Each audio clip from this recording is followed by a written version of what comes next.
Kim Yesak is so unlucky that he has been diagnosed with a sickness that is unique to him.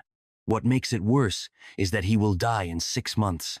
Yesak spent his entire life cooperating with slavery, never experiencing the pleasures of life. The prospect of dying as a virgin devastated him. As if to add salt to the wound, he won a lottery win the same day he was diagnosed with this rare ailment. In the end, he died and was reincarnated as a bald skeleton in the underworld, a monster called by the lower classes. His new mission was to eliminate all rebellious elements endangering the evil realm. So he did his work thoroughly and eliminated the threat. When he delivered prosperity to the demon kind who were on the verge of ruin, he was adored as the undying king of the underworld, earning the title of the great demon king, King Yesak. Even though his name is Yesak, these guys usually pronounce it incorrectly and call him Isaac instead. In any case, while he loved the attention, it was not his primary purpose in the first place.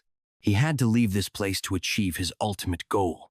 His ultimate goal was to revert to human form, as he simply wanted to experience the sensations of eating and feeling pain, which he had long been denied. So he went to the holy world with the severed head of the opposing force leader, a clear indication that he had finished the mission allotted to him. As promised, he had defeated all of the god-challenging factions.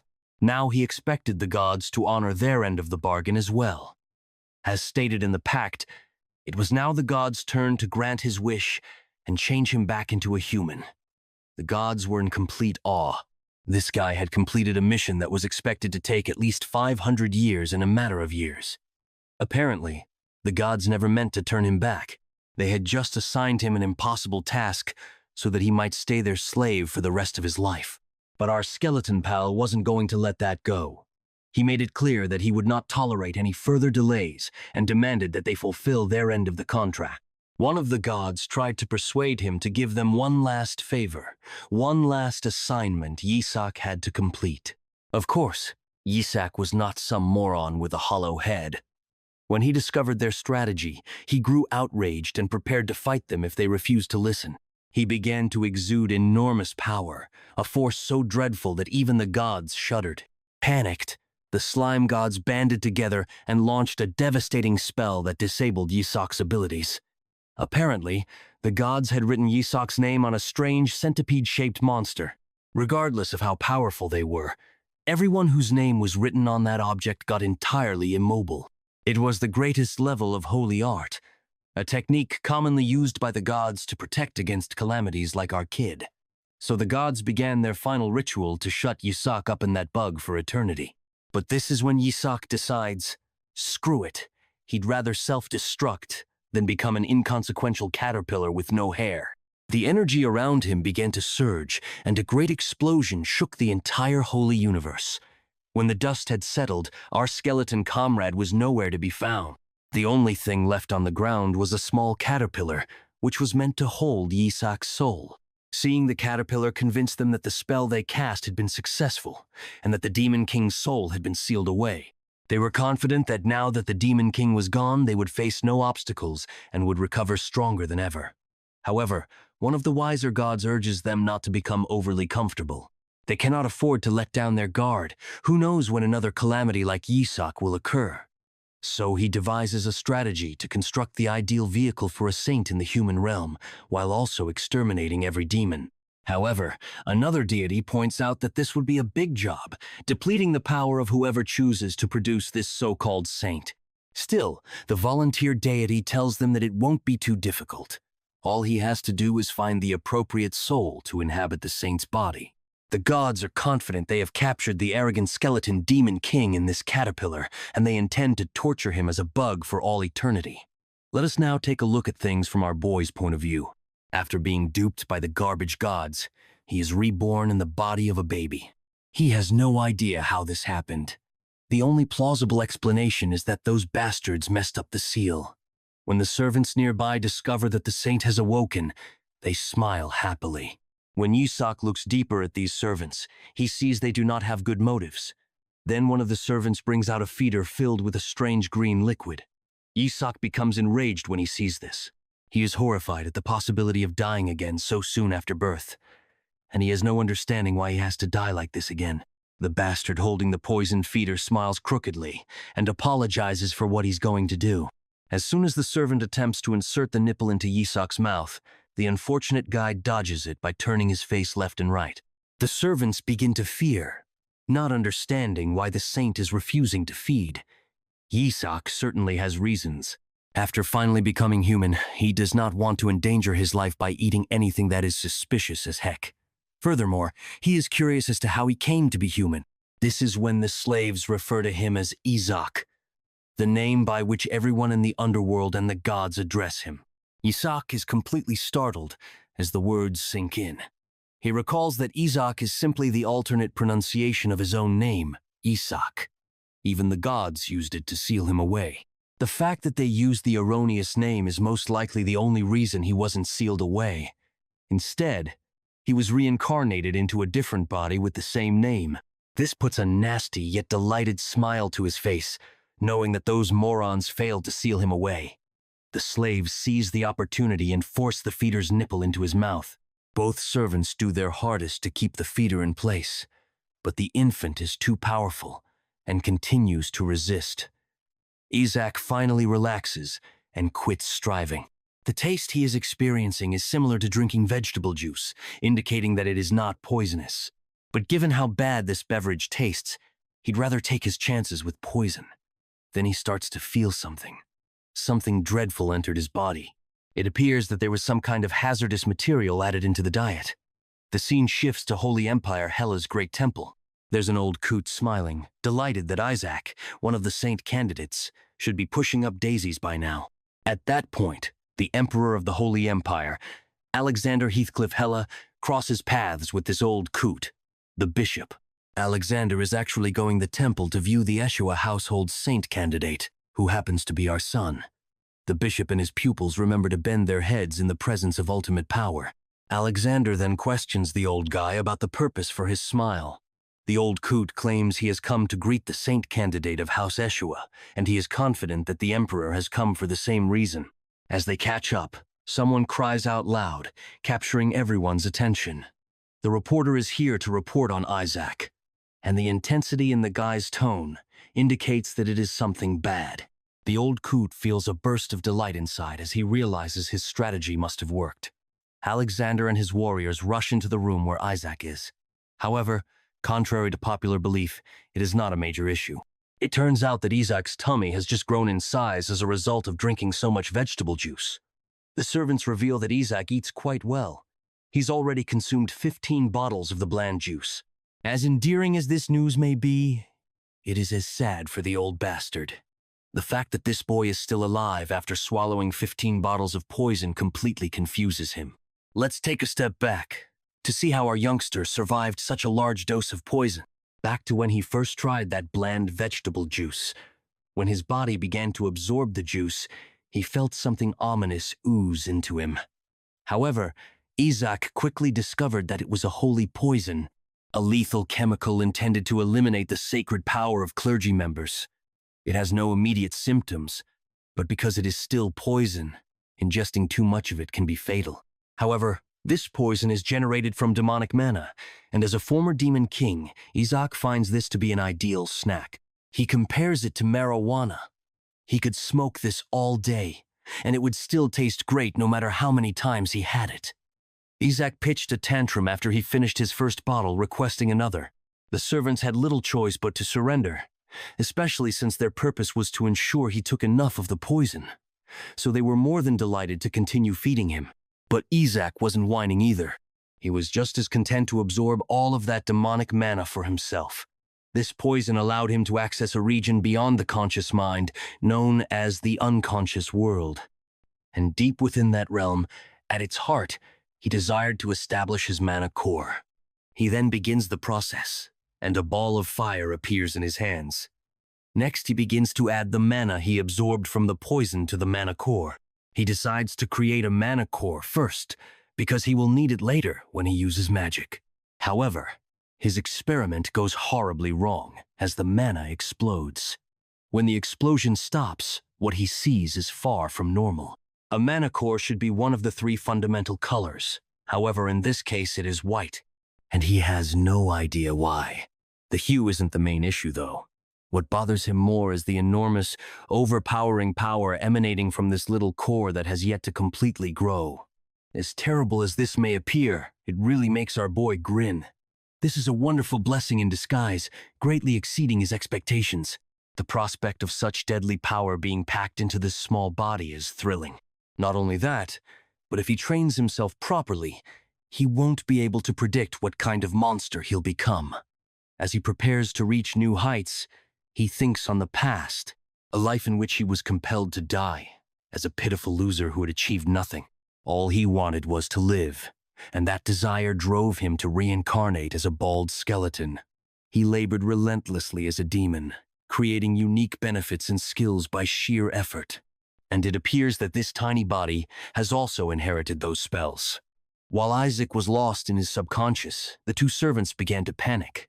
For a period, they feared the kid had died because he hadn't moved in a long time.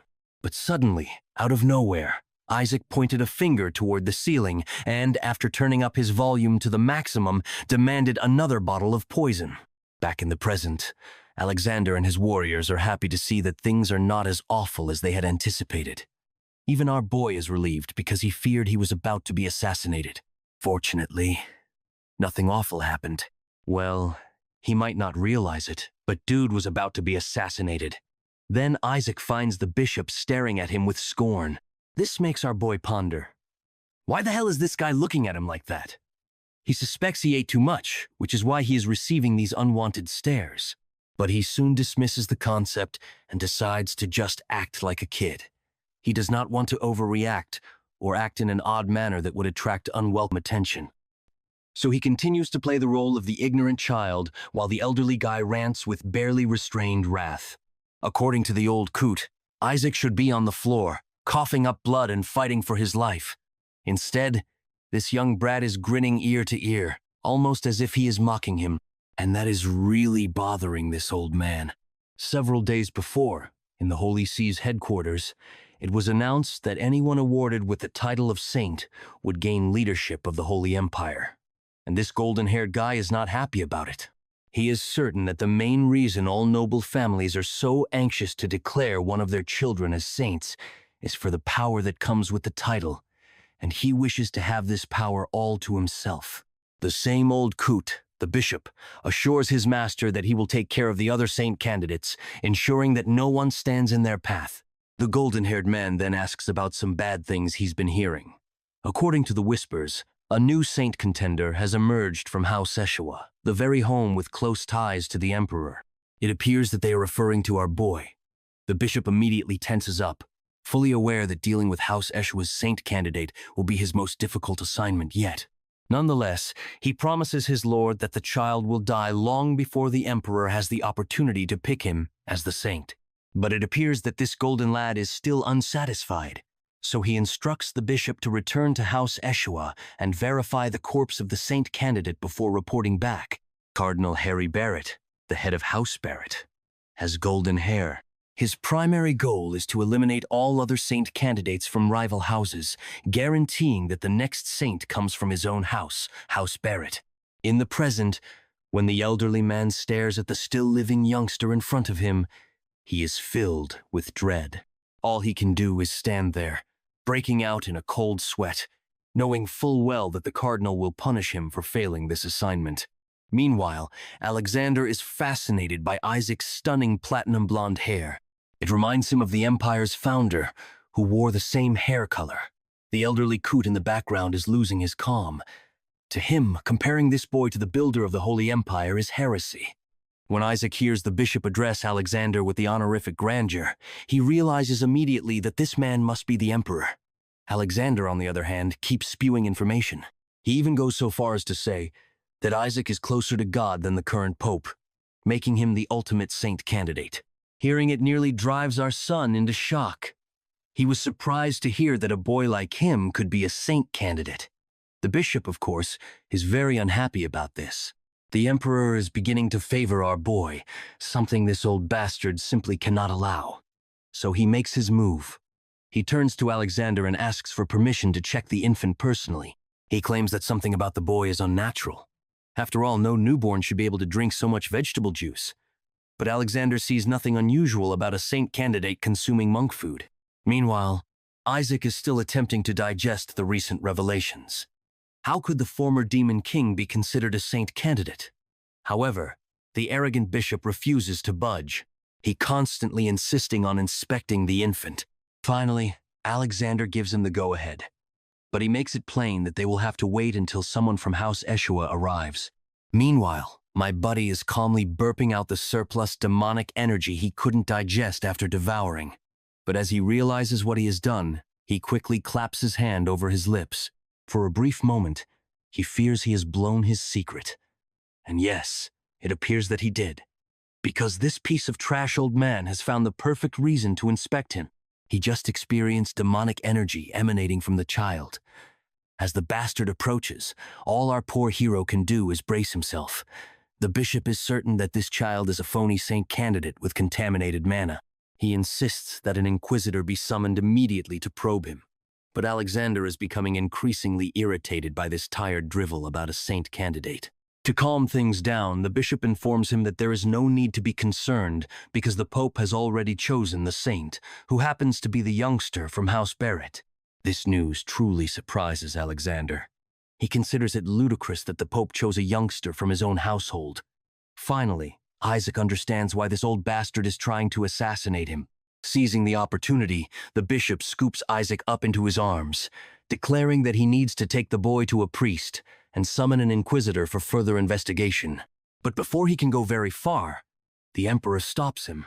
Alexander emphatically tells him that House Eshua is the imperial family's closest ally, and as emperor, he strongly advises this old coot to reassess the child at a later period. The old bastard halts in his tracks, only to return with a subtle but obvious threat directed at the emperor.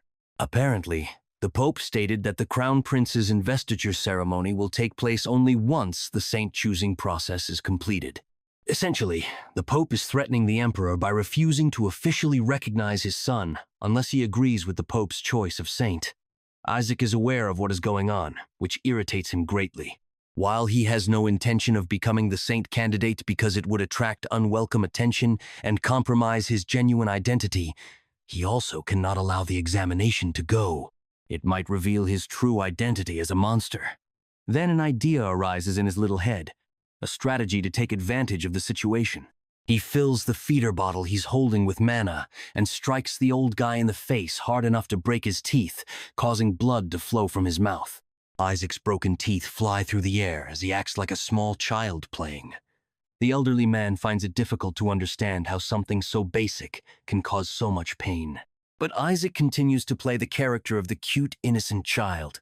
Seeing this boy's incredible strength, the emperor concludes that he must surely be a saint.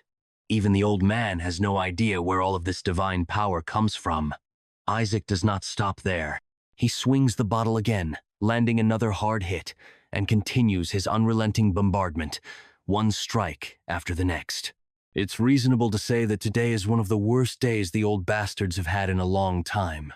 Meanwhile, the emperor is immensely delighted to see such a qualified contender for the title of saint. Isaac, on the other hand, makes certain to reinforce the bottle with magic before delivering one final hit to cement the deal. However, he immediately notices something peculiar about his own abilities. Every time he utilizes mana, he feels a small sensation of holy power. You see, mana and holy power are incompatible and cannot generally be combined. The only explanation for this strange phenomenon is the effect of the mana core that now resides within him. The old guy finally grabs the feeder bottle and throws it away in a fit of passion, claiming that the baby is a heretic and that they must immediately use the holy exorcism ritual. To seal the deal, Isaac reaches into the old man's jacket and pulls out a frightening hand. Seeing this hand in public completely devastates the old man. He knows he's in serious trouble right now. Here is the context. This hand is actually the corpse of a powerful demon that was sealed away. In other terms, it is a totem. The totem is an artifact that mimics the properties of demons, which consume the bodies of other demons to absorb mana. Isaac has carried this totem with him at all times in case he ever encounters demons. When the elderly guy realizes the boy knows about the totem, he completely loses it. Isaac then throws the totem to the floor, where it is visible to everyone. As soon as the totem touches the ground, Isaac snaps his fingers, unleashing the terrible monster inside. While the onlookers are stunned, my guy is shaken. It's a real dab moment for him.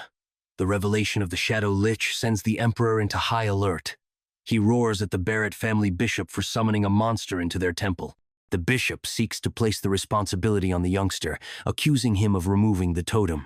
However, the Emperor reminds him that totems can only bind dead demons.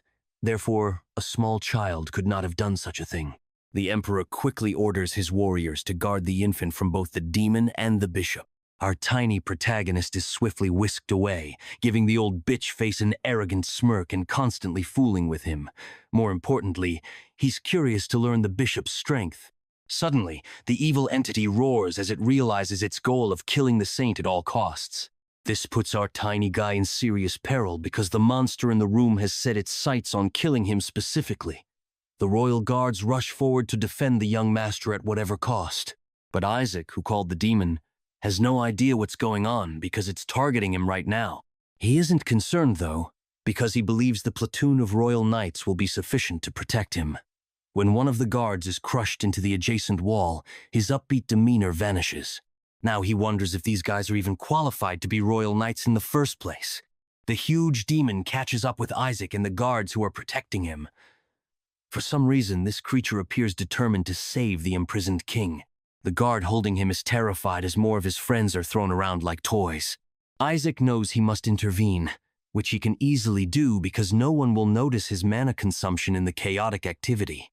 The gigantic demon leaps forward to assault Isaac, leaving him wondering why an entire gang of people is attempting to assassinate a freaking infant. Isaac is furious that he has just liberated T-Demon, and now this ungrateful fuck is attempting to kill him. He summons his true self, that of a demonic lord, striking great fear in the demon. The monster is taken aback by the Skeleton King's presence, but shortly after, the youngster unleashes his mana and beams brightly. Astounded by the Emperor and his guards, and every glowing shine engulfs even the demon, leading it to leave screaming in terror. The devil fled, but everyone watched the manifestation of pure holy force at action. The guards can't believe the young master defeated a powerful demon. They hold him in high esteem. Meanwhile, our ferocious little killing machine is astounded that he can channel heavenly power. He honestly does not understand where he is stuck. The sacred power has gone out. But here's the twist. His present body permits him to turn his own mana pool into holy power, which concerns him because he will no longer be able to gather black mana. It makes him realize that there is no dark mana in the Holy Empire. The bishop is apprehended, despite his wailing allegations that the child is a heretic. He accuses the young master of being a demon and promises to exorcise him for the benefit of the emperor.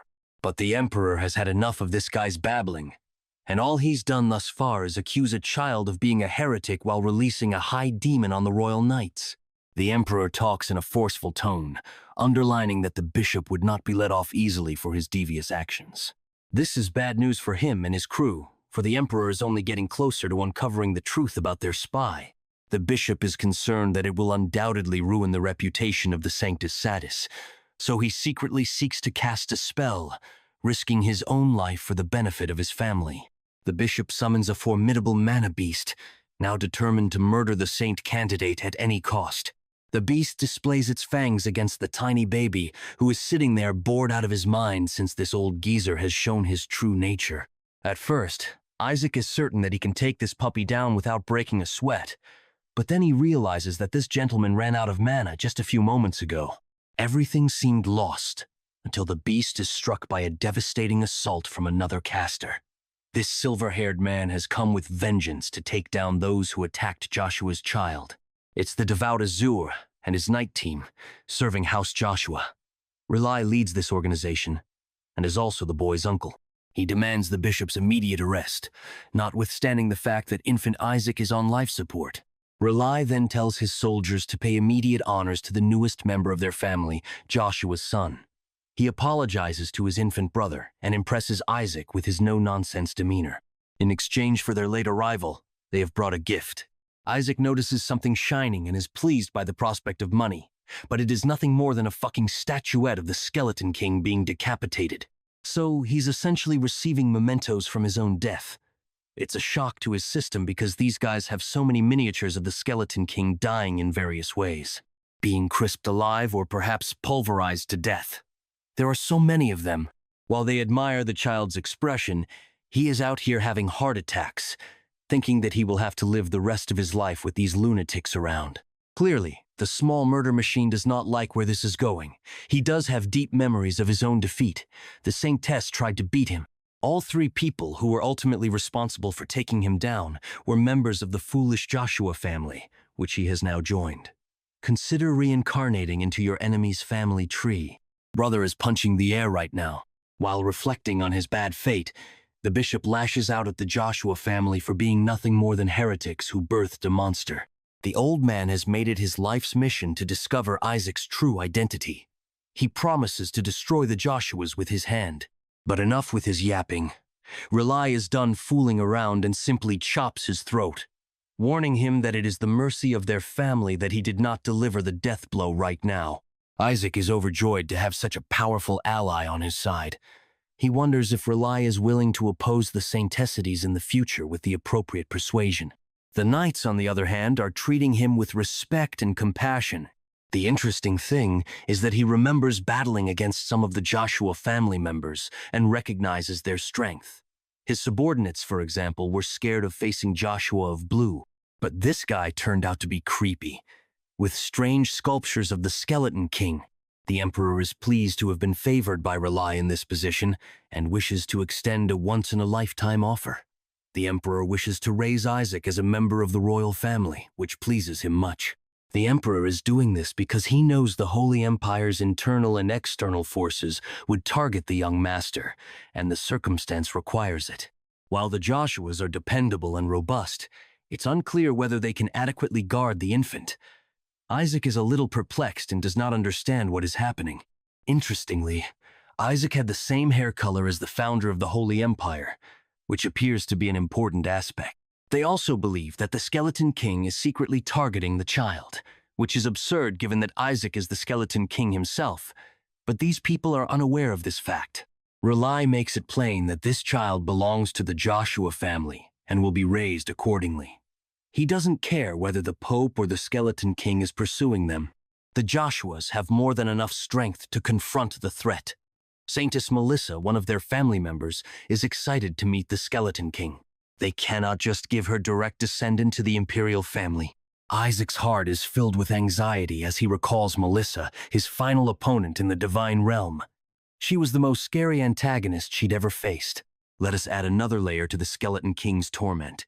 Not only was he born into his enemy's family tree, but he is also a direct descendant of the woman who beat his ass the most. At this point, he's truly wondering what the heck is going on. Let us take a step back and define what it means to be a saintess. After being beaten numerous times by the Skeleton King, the people decided to create saintesses, presenting them as the ultimate weapon of combat. They were created to punish evil, wielding holy light magic and holding the greatest rank among the Empire's knights.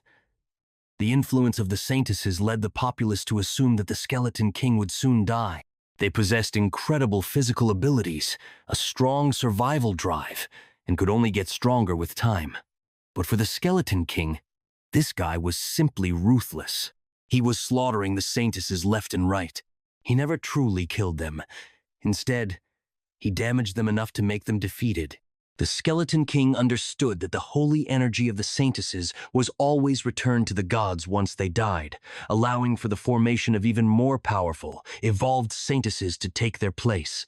Let's get to Melissa, the last saintess he ever confronted. She was the most formidable opponent he had ever faced, and he came dangerously close to death. And suddenly, this horrible woman is his ancestor. What a life. Riley claims that the saintesses exist solely to destroy the Skeleton King, and that only the Joshua family line is capable of creating them. Their ultimate goal is to defeat anyone who opposes the path of the gods. Many saintesses have given up their lives simply to challenge the skeleton monarch, despite the fact that he never killed them. It turns out Isaac once trapped a saintess in a maze. It's odd since his objective was to free her, but she was a terrible navigator. 5 saintesses died of frustration rather than going to the hospital to be treated for their injuries. Riley consoles the boy, reminding him that they will do whatever to protect him, even if he is cursed. However, Isaac is pounding the air because he is the one suffering the most.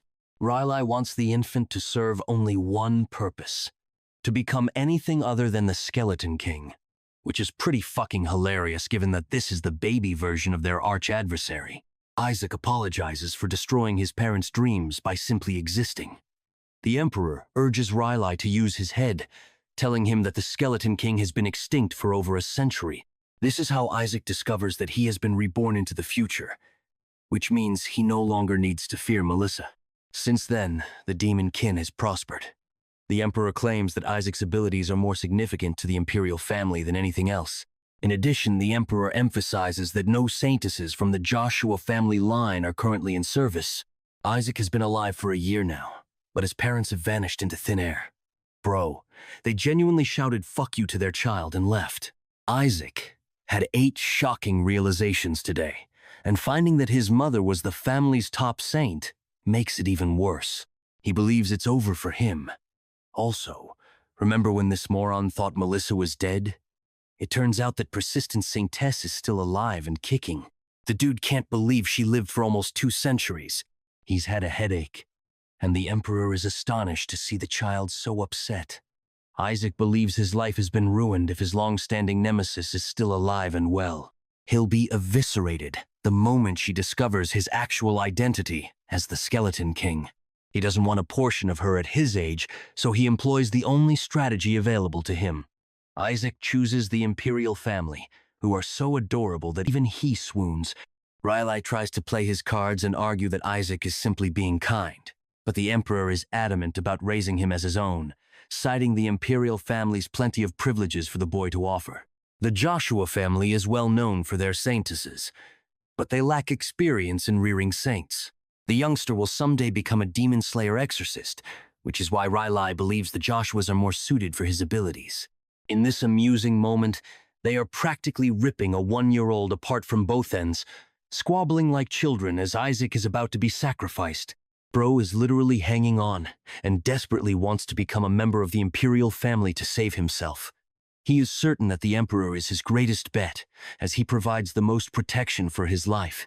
So the youngster returns to the Emperor and picks him again. In the following scene, the obnoxious bishop appears before his cult, still certain that the youngster has demonkin. His masters are annoyed by his complaining. They simply refuse to believe that a demonic youngster harnessed the power of light.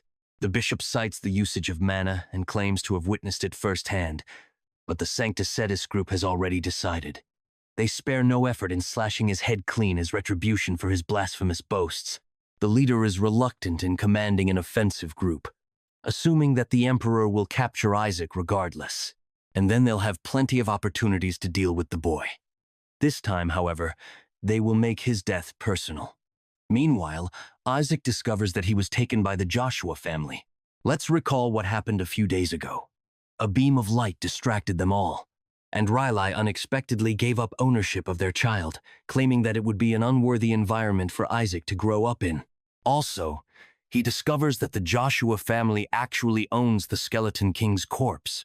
His noble body was snatched and mentioned so late. Isaac suddenly grips Riley's finger, changing his plans and deciding to accompany the Joshua family. His lovely smile makes the older brother swoon, and that's how he ended up with the Tay Joshua family rather than the royal one. It's not the finest thing ever, because he's being dragged to the military merely to try his hardest to steal his prior body. His body was so honed with mana that it challenged the strength of gods.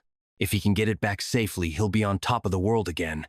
In addition, he has never seen the light of survival shine so brightly. It came from Riley, implying that the Joshua family offers him a better chance of survival. Still, there are suspicions about the Pope's forces especially targeting Isaac, which even he is unaware of. It turns out that the gods issued a recent prophecy stating that a saint would become their child. That also means that Isaac is on track to become the next pope, which is awful news for the Barrett family. The Skeleton King was not expecting this kind of progress. The Pope is said to be the most powerful cleric, capable of casting 10th-rank holy spells. This dude has the status of a king, complete with his own army of holy knights. His authority is as close to the emperor's. The Barrett family has produced popes for millennia, so it's understandable that they're freaking out that a saint from the Joshua family is set to succeed them. Suddenly, the coachman arrives to inform Rely that they've had a problem. A specific set of men is limiting entry to the duchy. Enraged, Rely shouts at them for failing to recognize the Joshua family crest. This malevolent group turned out to be demonic and evil, and their goal is to remove the saintess's kid at any cost. Isaac wasn't expecting his life to take another turn, and he wonders what's wrong with the new Demon King. The Demon King's warriors warn them of their great king's instructions to kill saints and saintesses on the spot. This verifies his assumptions that a new king has taken over the Skeletal King's earlier directives, and that is why they must kill the saint at all costs, oblivious to the fact that they are aiming for their own demon lord from the past. They are willing to give up their lives in exchange for the child, but in response, Rely fucking thunderbolts one of them to ashes, enraged that they could say such things about Joshua's exorcist. Rely, pointing his dagger, vows that the Joshua household will not rest until all evil entities have been eliminated from this earth. He and the rest of his troop prepare their swords to send the demons back to hell. Rely finds it amusing that the skeleton monarch would use his simple underlings to steal his body. When angered, the demonkin monsters seek to strike them down. To ensure the young master's protection, one of the guards leads Isaac away from the battlefield. He's astounded to hear what happened just now. If he is the Skeleton King, who is the new guy mimicking him?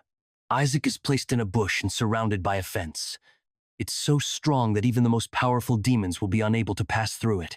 Isaac is relieved that nothing can endanger his safety, but it also means that he is trapped on the inside for good. So he plans to fix this by activating his magical release. Bro meditates into the universe like a galactic powerful infant, summoning the one who watches. This demonic spirit appears to welcome its master, but Isaac calms him down so that he does not blow anything up. The ghost is eager to serve his master after being summoned after a long time. This is intended to be a detection spell, but it has a conscience of its own. He was created for the goal of finding magic through painful analysis. The spirit congratulates the Skeleton King on his successful manipulation and control of a child's body.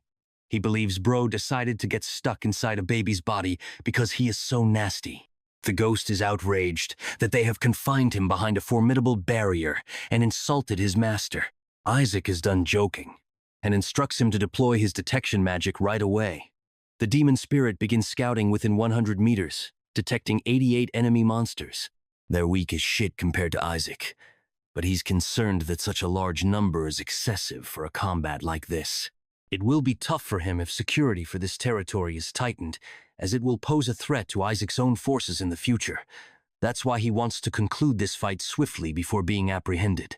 So he's risking using up all of his mana for a one move. Interestingly, he discovers that the enemy numbers are being decimated at an alarming rate. There are only 31 left, which will then be cut to 13. Isaac wonders what is going on. On the battlefield, only 4 Demonkin troops remain, while Rylai is alerted to an approaching monster. The Demonkin troops are relieved to have been joined by a powerful comrade, since they can now slay the saint. To everyone's surprise, this new opponent kills the Demonkin soldier, resulting in the destruction of all Demonkin warriors present. The Shadow Lich, the same creature that attacked Isaac previously, has arrived, and this creature is as enraged as ever that the Demonkin bastards tried to harm his master. The Shadow Lich, based on their prior encounter, already knows Isaac's true identity. That is exactly the problem with our little murder machine. The Shadow Lich is adamant about defending its master, angered that his king is locked inside a child's body. Isaac eventually freed him, thus he's instantly loyal to the guy. The beast peers at Joshua's line of protection. Even Rylai is perplexed as to what is going on. Fortunately, the humans did not comprehend his language. Otherwise, Isaac would have been slain here. The Shadow Lich has figured out his true identity, which is admirable, but it has pushed human forces to target him. The baby cries out from beyond the barrier, capturing the knight's attention. He vows to return to Isaac shortly, and the Shadow Lich is overjoyed that his master has recognized him. The Shadow Lich ignores all of them and focuses on Isaac. However, Rylai and his troops fail to realize that the Shadow Lich has no intention of harming the kid. He's just upset that they've trapped him inside a little fence. Meanwhile, Isaac commands the demon, which shatters with a single fucking smash, carrying out the king's request. Rylai and his troops are losing control now that the barrier has been breached. However, Isaac is having a great time reuniting with the Shadow Lich. Next, he double-crosses the Shadow Lich by shutting him inside the totem, much to his dismay and perplexity. Rylai is perplexed as to what happened after witnessing this performance performed by a toddler. They had just witnessed the boy transform a high demon into a totem. Shortly after his victory, the knights laud him for casting a holy spell. In actuality, the child utilized mana to seal the Shadow Lich. However, Rylai is unaware of this. He simply believes that a high-level holy spell was cast, but no power seeped out. They believe the young master acted out of a sense of urgency, considering Isaac to be the most dangerous force against the Shadow Lich at the time. They sang of the young master's glory and future as a saint. But Rylai is burdened in deep meditation, unsure why the demonkin forces are targeting the infant. At this point, he knows there is something remarkable about this youngster. However, the fact that Isaac is a child concerns him. Rylai organizes his thoughts and strengthens his determination. Isaac's future is important to the leader of the Blue Division, who wants to protect him. This is fantastic news for Rylai, who understands he's been naive all along. He was scared of the Skeleton King's curse, yet this boy appears to be destined to uphold the Joshua family name. He snatches the boy and offers to teach him everything he needs to know to be an awesome holy warrior. Isaac smiles joyfully, but on the inside, he is secretly planning his mission to reclaim his original body. Rylai pledges to protect him no matter how short his life is, and spreads the boy's name across the continent. Isaac urges him to go back to the point where he mentioned the shortness of his life. Anyway, let's move on to Joshua Duchy, Isaac's safe refuge, which is adorned with beauty all throughout. Isaac feels fucking betrayed that these individuals are genuinely having the most luxurious life possible. When he returned to his home, the demonkin was starving for resources. He had to take responsibility for them and keep them well fed. The detection spell even indicates that just a few of these statues are worth 10 Demon King castles. So their wealth is comparable to Elon Musk's Rylai, places the boy in the little casket. The Joshua Mansion is the birthplace of demon-slaying heroes. He urges the boy to look outside at the knights' training, since he will one day be like them. Meanwhile, these knights are brutally assaulting the Demon King's mannequin. Bro is out here, understanding he'll be terribly fucked if they find out his true identity. His fundamental goal stays the same. He intends to burn the Emperor alive and eventually take over the Joshua Duchy. Even the detection spell believes he is being petty by keeping a grudge against children. The spirit gets to work and discovers an interesting collection of mana cores spread over the area. This is excellent news for Isaac. Rylai enters at his residence and orders his workers to prepare his room for Isaac as well. One of the butlers apologizes for announcing the new orders. Rylai appears to be guiding the young master to the annex. It comes out that the fifth young master holds a profound animosity toward Isaac and has issued instructions against him. Rylai is irritated that Isaac is meant to be kept where someone met their own death. Their current dispute makes Isaac delighted, since it reveals that the Joshua family is in disarray on the inside. Rylai does not grasp his brother's objectives. Isaac initially strongly opposed the concept. However, his helpful detection spell informs him that there are several mana cores in the annex as well. Rylai is adamant in his resolve and does not want to take the child to that haunted place. Rylai wants to read the baby some sacred scriptures as bedtime stories. Isaac is being tortured within his own family. As Rylai takes him away, the fifth young master appears with an arrogant attitude, reminding him of his orders to transfer the youngster to the annex. This bitch face is Gawil Joshua, the family's fifth kid. Isaac's first impression of this guy is that he's just another delinquent. This guy doesn't even see the boy as a person. He refers to him as a mere item rather than recognizing him as the family's descendant. Rylai strongly opposes Gawil, and Isaac is almost certain that this new clown is a member of a group that despises him for some reason. However, Isaac agrees that he should go into the annex rather than waste time listening to bedtime stories. Gawil insults the kid so much that Isaac wonders why he's fighting with a 1-year-old. He's being insanely petty. Anyway, Isaac has decided to travel to the annex and get some mana cores. Riley objects, claiming that sending the boy there will lead to others believing he is cursed. Isaac now understands he has made a huge mistake. His plan was to drain the mana cores and then become a saint and pope on top of it. Then, finally, he would be able to exact retribution on the gods. Gawil explains how a demon particularly targeted the youngster, implying that he is already cursed. The leader of the Blue Division responds that Isaac's involvement contributed to the demon's defeat.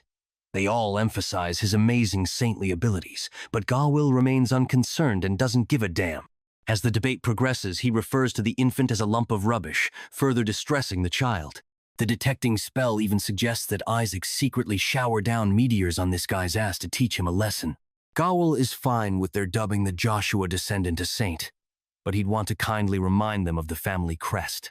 He believes it would be beneficial to persuade the child to resuscitate the one item that their lord values greatly. The mighty demon's mana caused the death of the sacred tree. Gawil argues that if the youngster has saintly qualities, he should be able to revive the tree. He's provoking Riley, who believes the man has gone insane.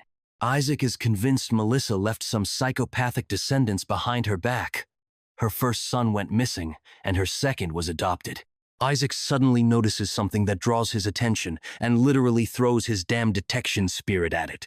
The dead tree has been sleeping for 70 years, and Gawil expects a kid to revive it instantly. Both of them are interrupted when they see the sacred tree, which is now alive and full as ever.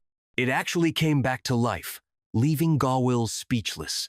Isaac doesn't even consider it a big thing. He simply had the spirit remove all of the evil mana from it, leaving it full of vitality. Riley's men are stumped, and he is surprised. They all believe it was a baby again. They're all beaming with excitement after witnessing him execute yet another incredible feat.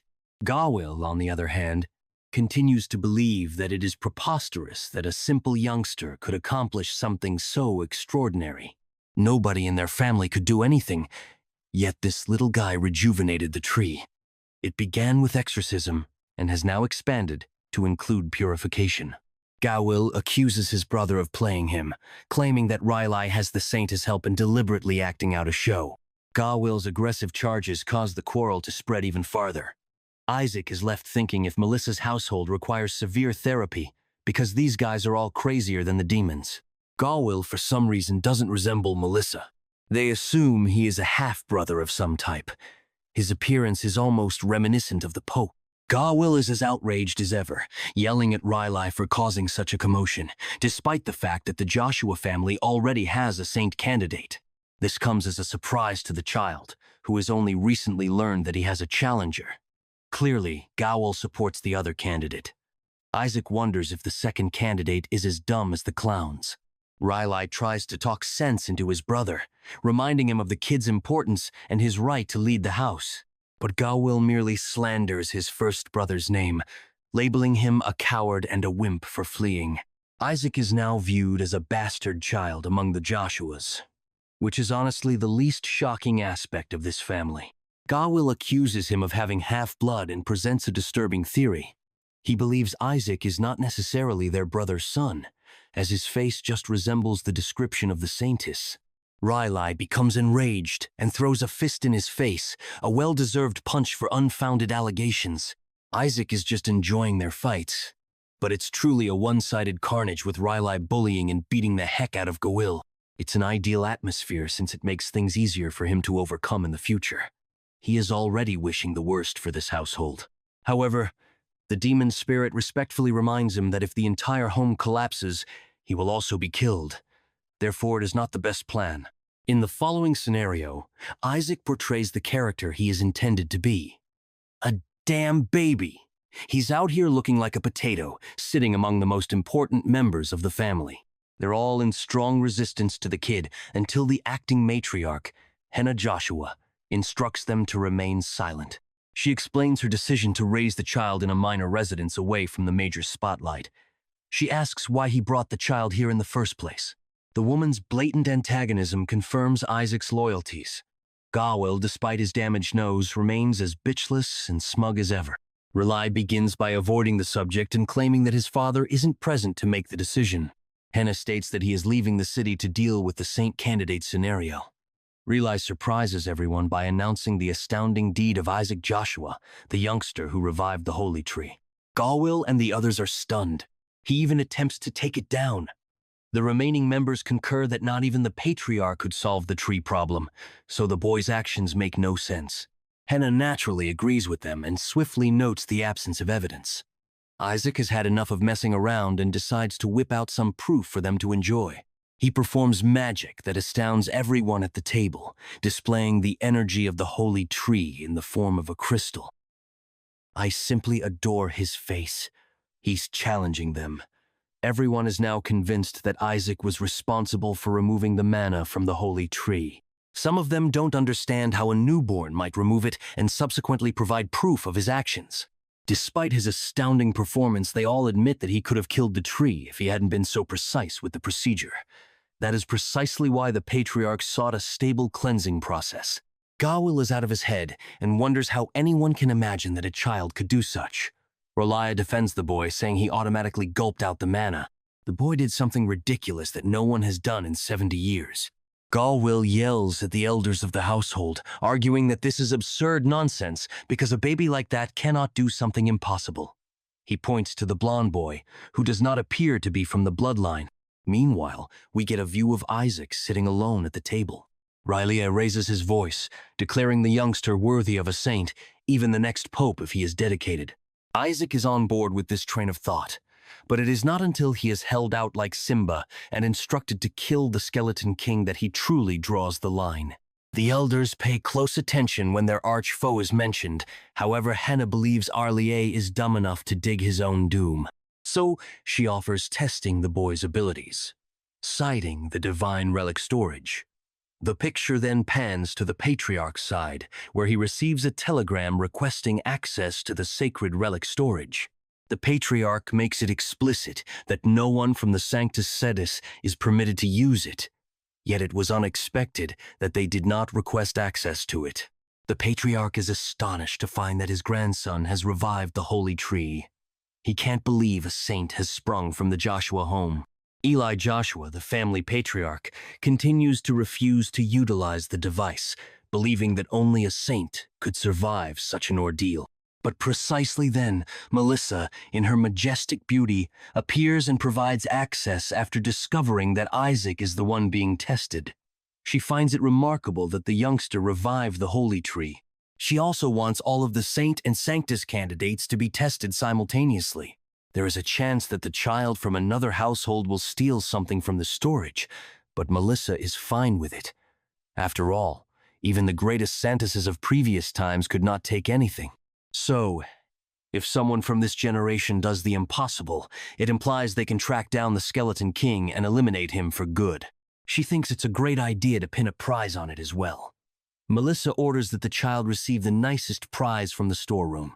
They will be given a generation heirloom from the Joshua home, and she will also teach them the family's secret technique. Let us now discuss the divine relic storage and what it is about. It is essentially a hidden strategy developed thousands of years ago to keep various secrets. A saintess has always guarded it, and the Joshua family has owned it for many years. Only children under the age of 10 are permitted to enter such a location. Hence, the storage was utilized as a ritual for saintess aspirants. Many predicted what powers the boy would awaken after reclaiming an object he had brought back. However, the storage facility is believed so dangerous that many candidates are willing to sacrifice their lives to access it. Following a few fatalities, the storage area is automatically sealed. The demon spirit teases its owner, wondering if he'll make it through the deadly testing. Isaac is eager to complete this obstacle course. He's more than eager to retrieve his former body from storage. The captain of the Blue Division approaches the tiny fellow to inform him that the matriarch has issued an additional order to open the storeroom to all candidates. 5 candidates from each great household will face the storehouse, but they are all convinced that Isaac will defeat them all. Isaac, on the other hand, is relieved that he has diversions to choose from. It will make his hunt more simpler. Riley catches the toddler and tells him to be careful inside. Asti demons caught on the battlefield are also hiding inside the storeroom. He isn't afraid because he believes they will all be as weak as shit, thus one attack should suffice to deal with him. That is until Riley Menchiosin realizes he will have to deal with 8 ranked demons as a fucking baby. Even Isaac is surprised to discover that the 9th ranked dragon is the worst of the lot. The demon spirit believes that the Joshua family is absolutely nuts. They've put a fucking dragon in a storage area where babies are supposed to improve themselves. The demon spirit feels it's fine because his lord knows so much about dragons. Or so he assumed, because Isaac was terrified and chewing his nail in fear. His background includes defrauding and selling a number of dragons. So now the dragons hold a vendetta against him. They will immediately know his soul. The demon spirit teases that if Isaac falls, he may have to find a new master. The most powerful infant in the world recalls that he will need to craft a plan for the demons and dragons inside the storehouse. With his current strength, he can only cope with 6th-ranked demons. That is why he must get the mana cores from the annex. The new goal is to capture mana cores. But Isaac appears more insane than normal, and his face displays terror in his eyes. He's out here reading a genuine guide to defeating the Skeleton King in a variety of methods. If only he could control the holy power, he could study holy magic. But he can't do that. The demon spirit must tell him that if he utilizes his power here, he will almost certainly be accused of being a demon. Isaac is having difficulty dealing with the theoretical parts of holy magic.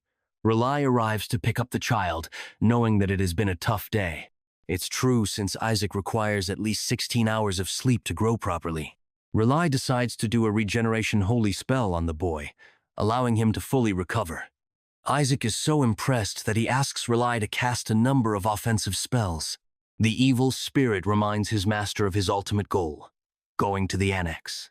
To begin, the child must devise a strategy for overcoming challenges. So he sleeps with Oscar-worthy performance and convinces Rely that the child is also an excellent sleeper. They fell for such an obvious spell, and the demon spirit can't believe how gullible the Joshuas are. Isaac comes to his wits as he hears a nest around the totem. They want to keep it somewhere safe, which is a bad thing because Isaac needs it for resurrection. Poor dude is weeping his eyes out since he no longer has access to his mana core. At this time, he is confident that he will need to use the mana from the annex's cores. He completes Mission Impossible 10 and tries to crawl his way out.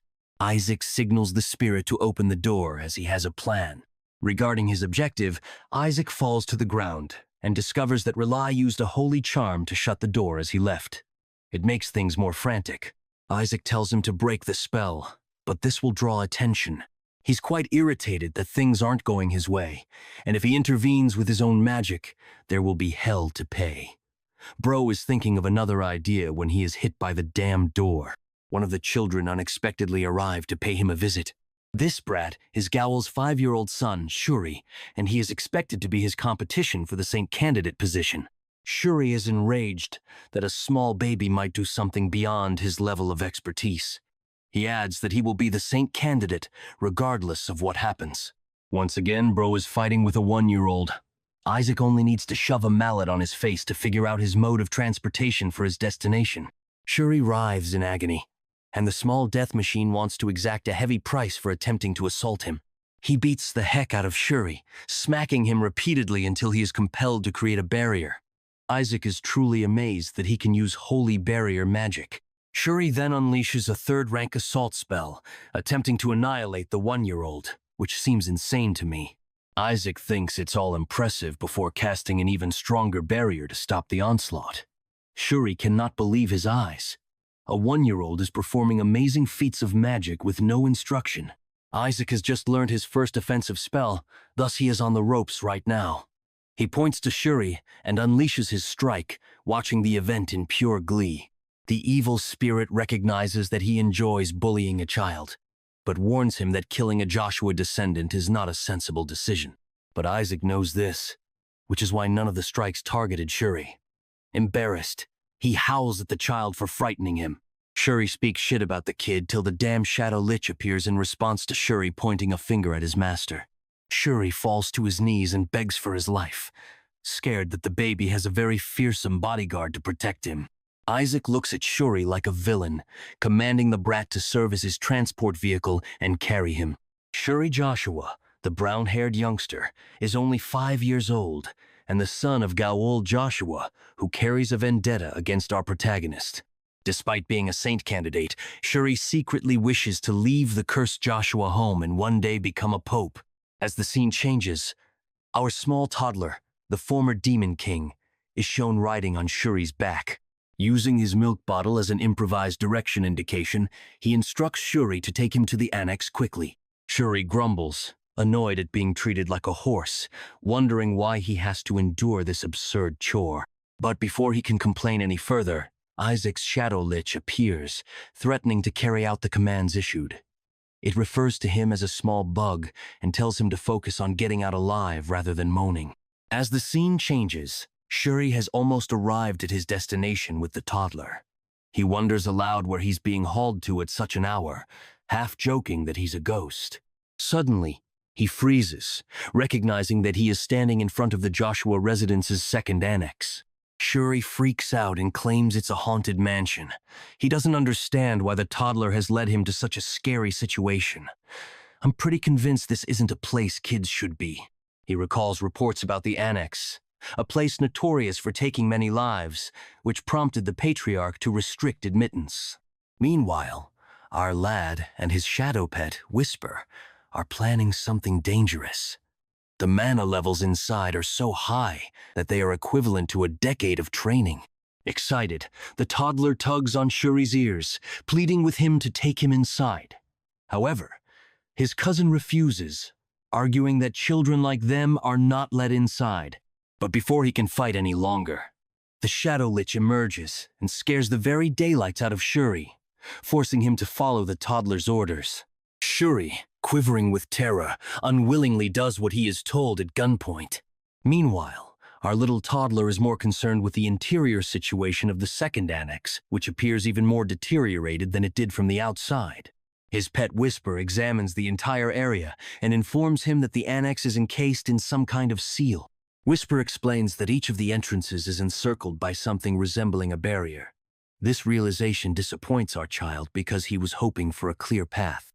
Meanwhile, Shuri, still panicked, urges that they leave, pointing out that everything is secured and sealed. But this is Isaac, and as expected, the youngster will not give up at any cost. In fury, he pulls on poor Shuri's feces brown hair. After a brief pause, the two notice the artworks hanging on the walls.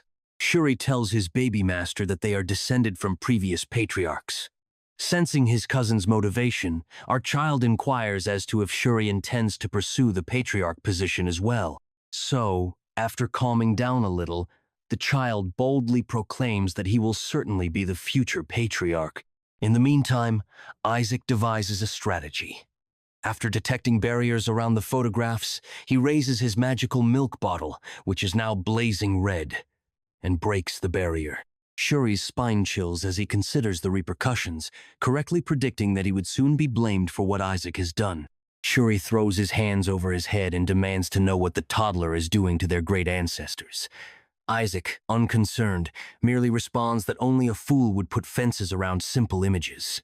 Isaac's pet informs him that the barrier has been broken, making our boss's baby happy. Isaac climbs from Shuri's shoulders, grins mischievously, and rolls over to the exit like a barrel roll. Shuri, seething with panic, yells after him, wondering where the little runt is going after making such a mess. When Isaac reaches the door, he orders Whisper to lock it, leaving the poor 5-year-old Shuri alone outside. Shuri yells at Isaac, asking what he's doing, but our despotic kid simply blows him off, claiming that a little child like him doesn't need to know. Isaac sits down, ignoring Shuri's complaints, and begins his mana absorption process. Shuri, on the other hand, has had it. He insists Isaac leave the room, or he will inform the grown-ups about everything, warning him that he will be labeled a traitor. As soon as he bangs on the door, he senses impending disaster. The grown-ups had already found their way to him, looking for the two children. When the grown-ups approach, Shuri decides it's the best opportunity to complain about Isaac. But before he can say anything, an angry old man jumps in and cuts him off.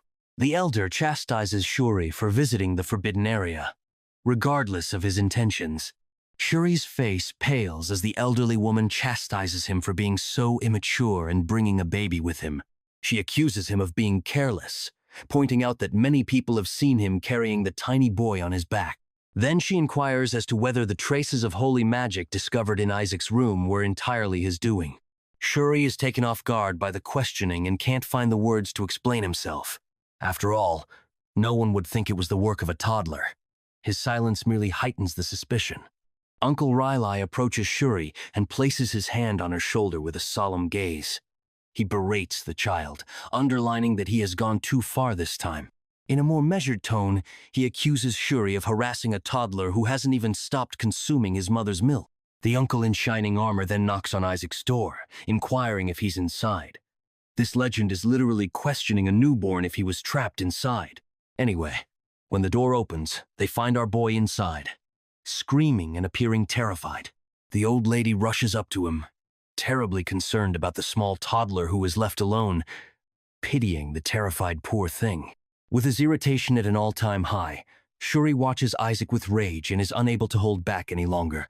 He shouts, his fury spilling up, demanding an explanation.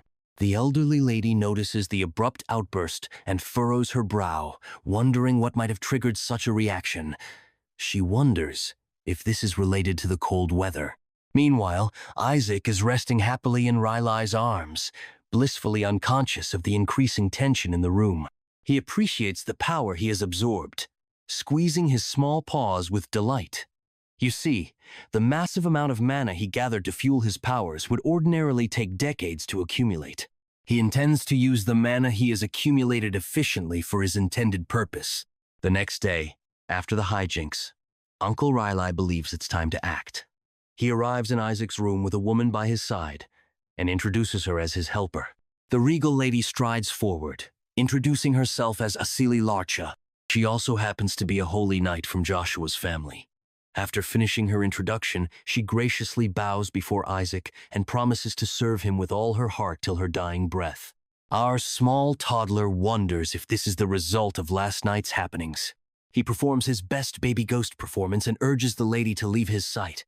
The scenario quickly becomes difficult for our boy, but she does not back down. Her face flushes as she shyly asks if she can pinch Isaac's cheek. Isaac can't help but wonder what this lady is up to, especially given the peculiar personalities in his household. Meanwhile, Uncle Riley reaches into his coat's inner pocket. He pulls out a ring and gives it to Isaac as a special present from his uncle. The kid examines the basic ring and wonders if Uncle Riley fished it from a random rubbish. After examining it more closely, our child and his pet conclude that the Joshua household is in the midst of a major crisis. However, the lady assistant notices the ring and inquires whether it is the saintess's inheritance, a treasure protected for a select few.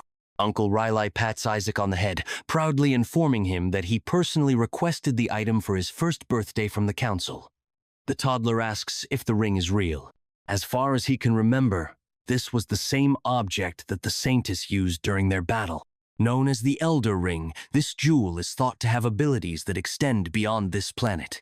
With this newfound information, our lad cannot help but be enthusiastic about the sacred power contained within the ring. He understands that if he uses the ring more than twice, it will most certainly break. But as the former Skeleton King, he has already devised a solution to fix it. His worries regarding the authenticity of the ring are swiftly reinforced when Uncle Gowel Joshua glances at it with a blatantly jealous expression.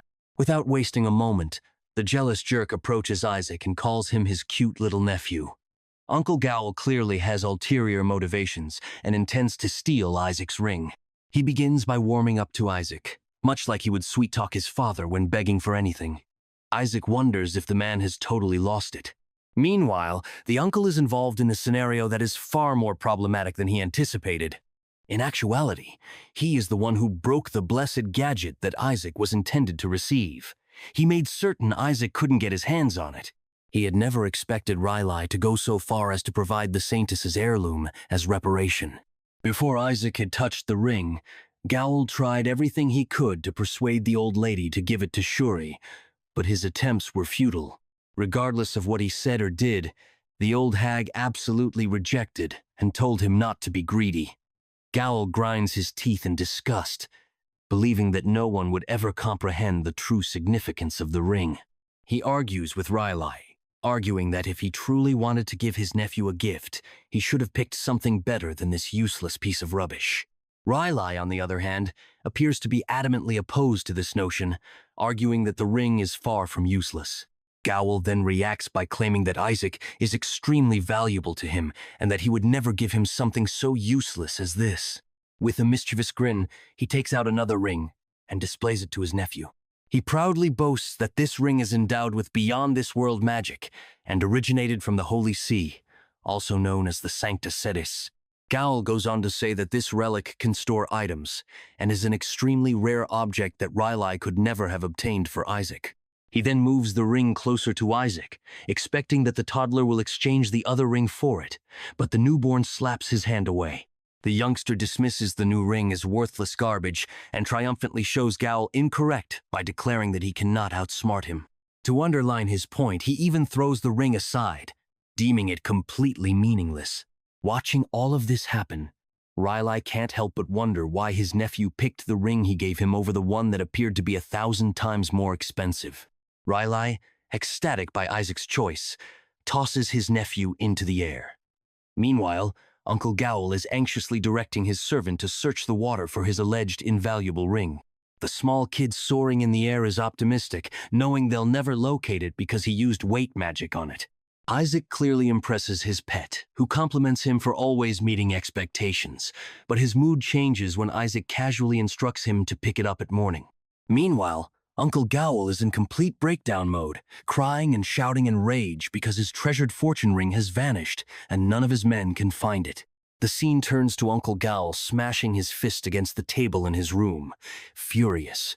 He claims that the infant has no concept how pricey it was for him to obtain the storage ring. With a long sigh, he dismisses the concept, hoping Isaac will never be able to utilize the Elder Ring correctly. Gowl convinces himself that the toddler will never be able to wield its power because it requires at least 20 people's worth of heavenly strength. He chuckles at the concept, believing it is impossible for the child. Isaac mocks him even more by predicting that only 10 people would attend his birthday celebration. However, the following day, events take an unexpected turn. The space is absolutely crowded with people, approximately 4,000 in total. Among them are more than 148 saint candidates. It turns out that all of the ducal families, dozens of marquis families, and even the imperial majesty have come to attend the wedding. Hearing about the vast number of saint candidates, our boy becomes irritated, wondering why there are so many, as if someone had simply strewn them over the world like seeds in the wind. His uncle rests his chin on his hand, contemplating how he never expected such a large gathering to gather here. As he tries to figure out why so many people have gathered, his best friend, Count Simon Age, enters unexpectedly. He immediately inquires as to what has led Simon to this location. Simon grins as he tells that the rumor has spread far and wide, and he couldn't miss out on something this important. Barrett continues to wonder how Rely could have kept him locked to his home after everything the leader of the Joshua household has risked. He smirks and releases another surprise. The Pope's own family will attend the ceremony. The toddler's uncle dismisses the idea as ludicrous, claiming that the Pope's family would never bother to attend. Simon, on the other hand, does not mince words, revealing the stark truth about how much they despise ordinary people.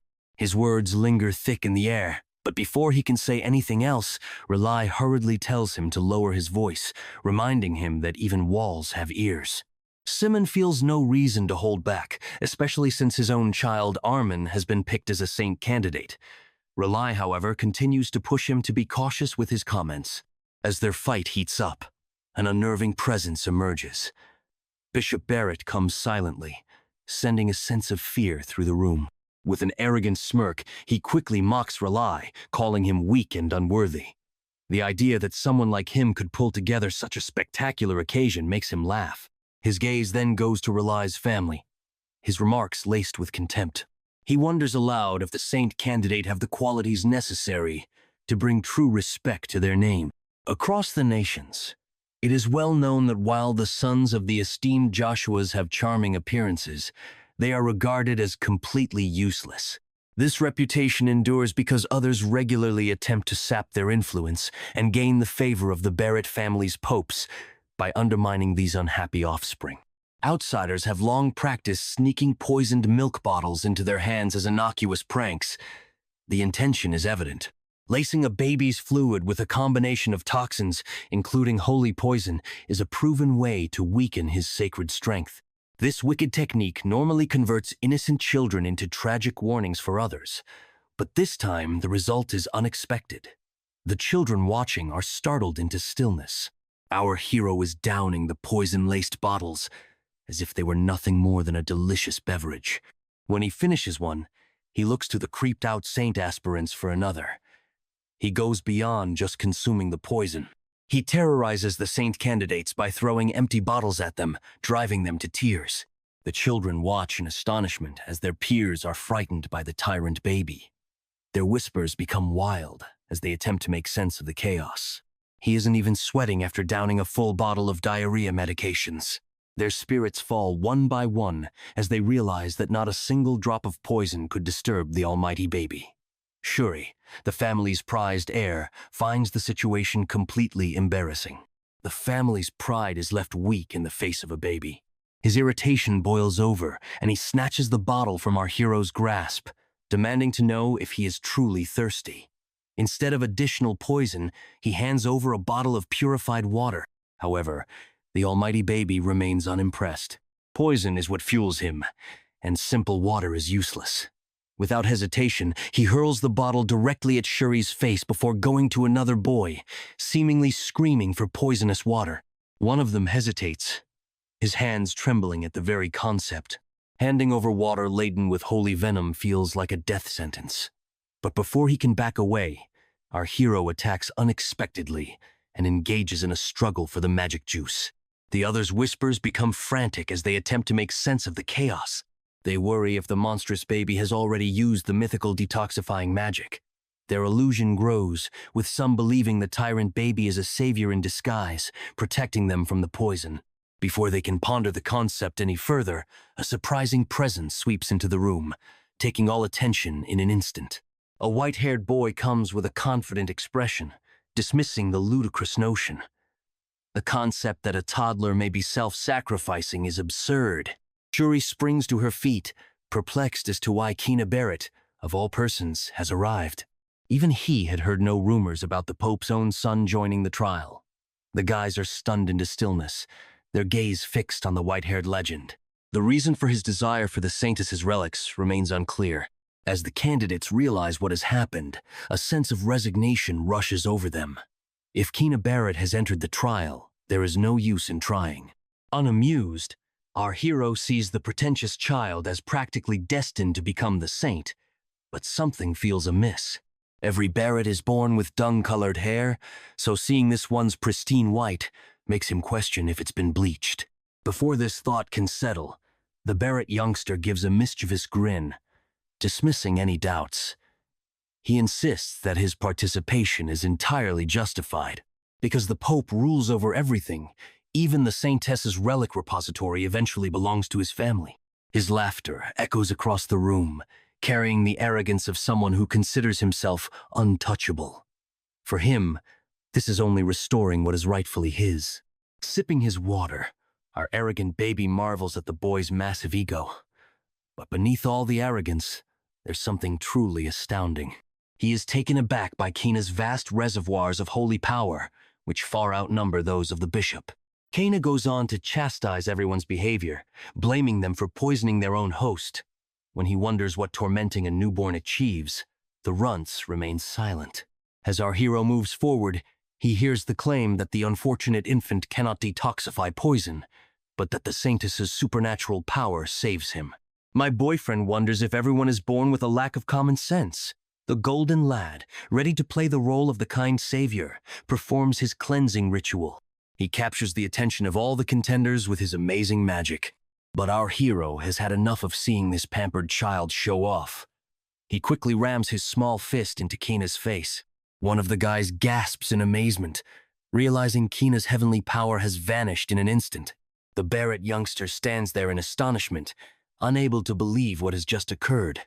Our hero slips from his hands, leaving the wonderkind wondering how a toddler could undo his spell.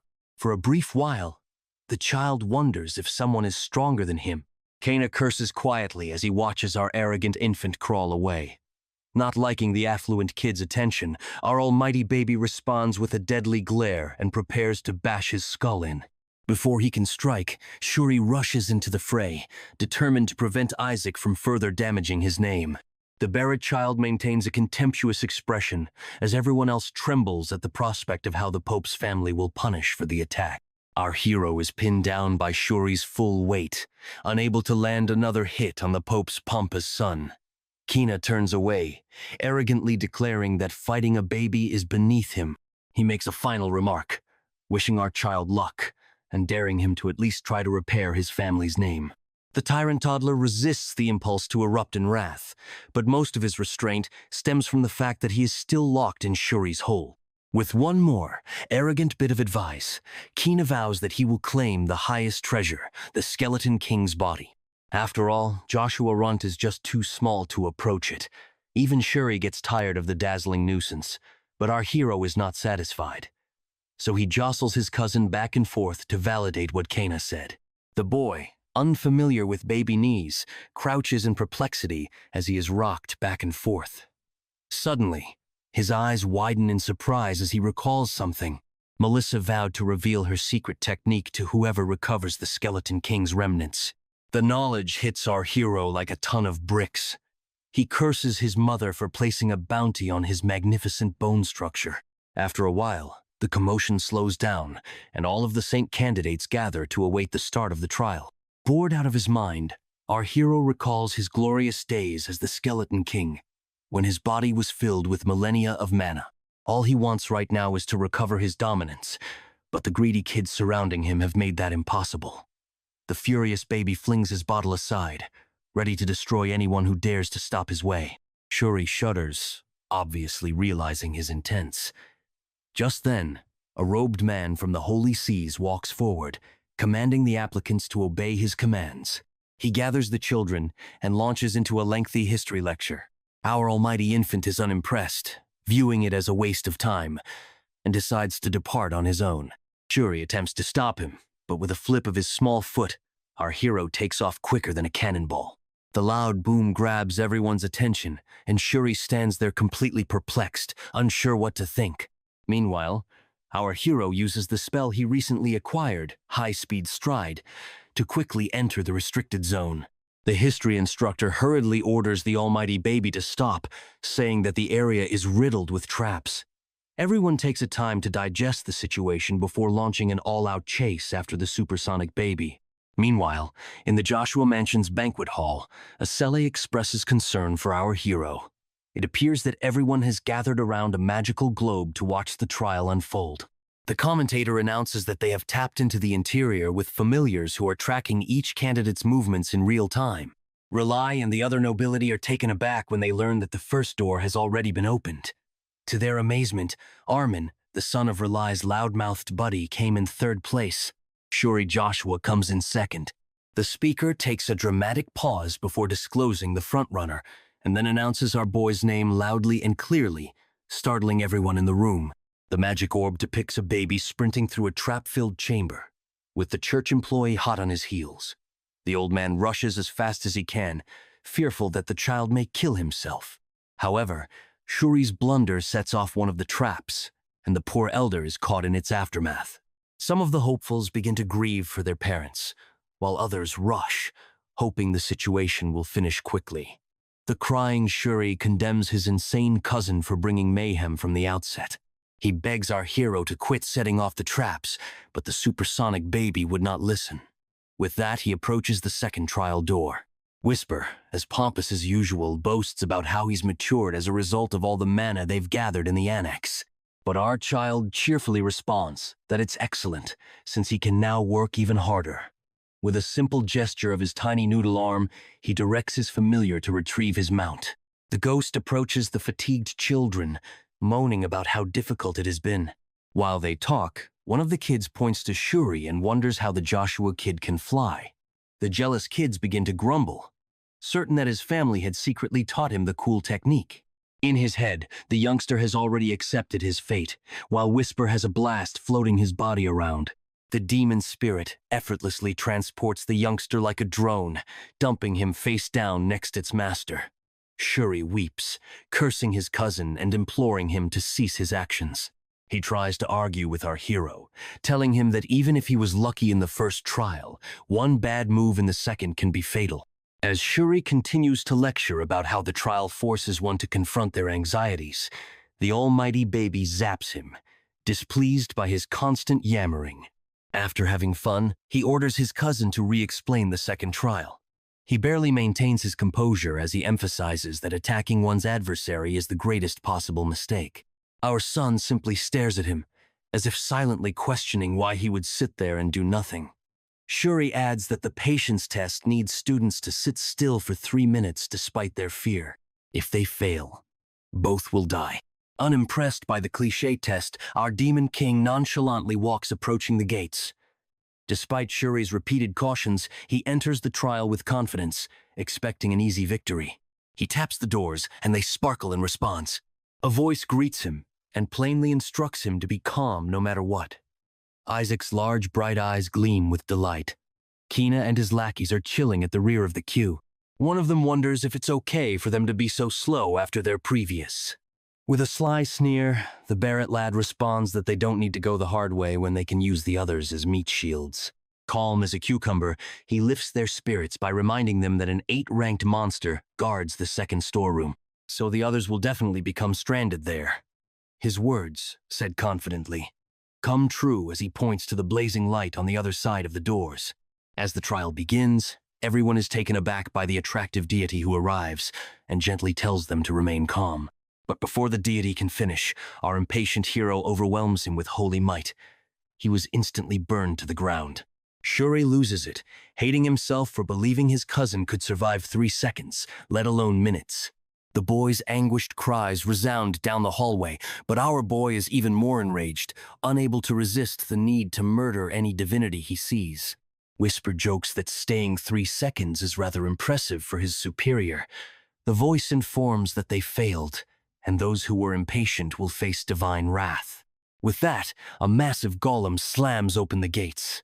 Shuri is terrified by the golem's thunderous roar, but the almighty baby is unconcerned, too busy charging up his magical Kamehameha. Without wasting a single breath, he releases the red beam which cuts through the golem like a hot knife through butter.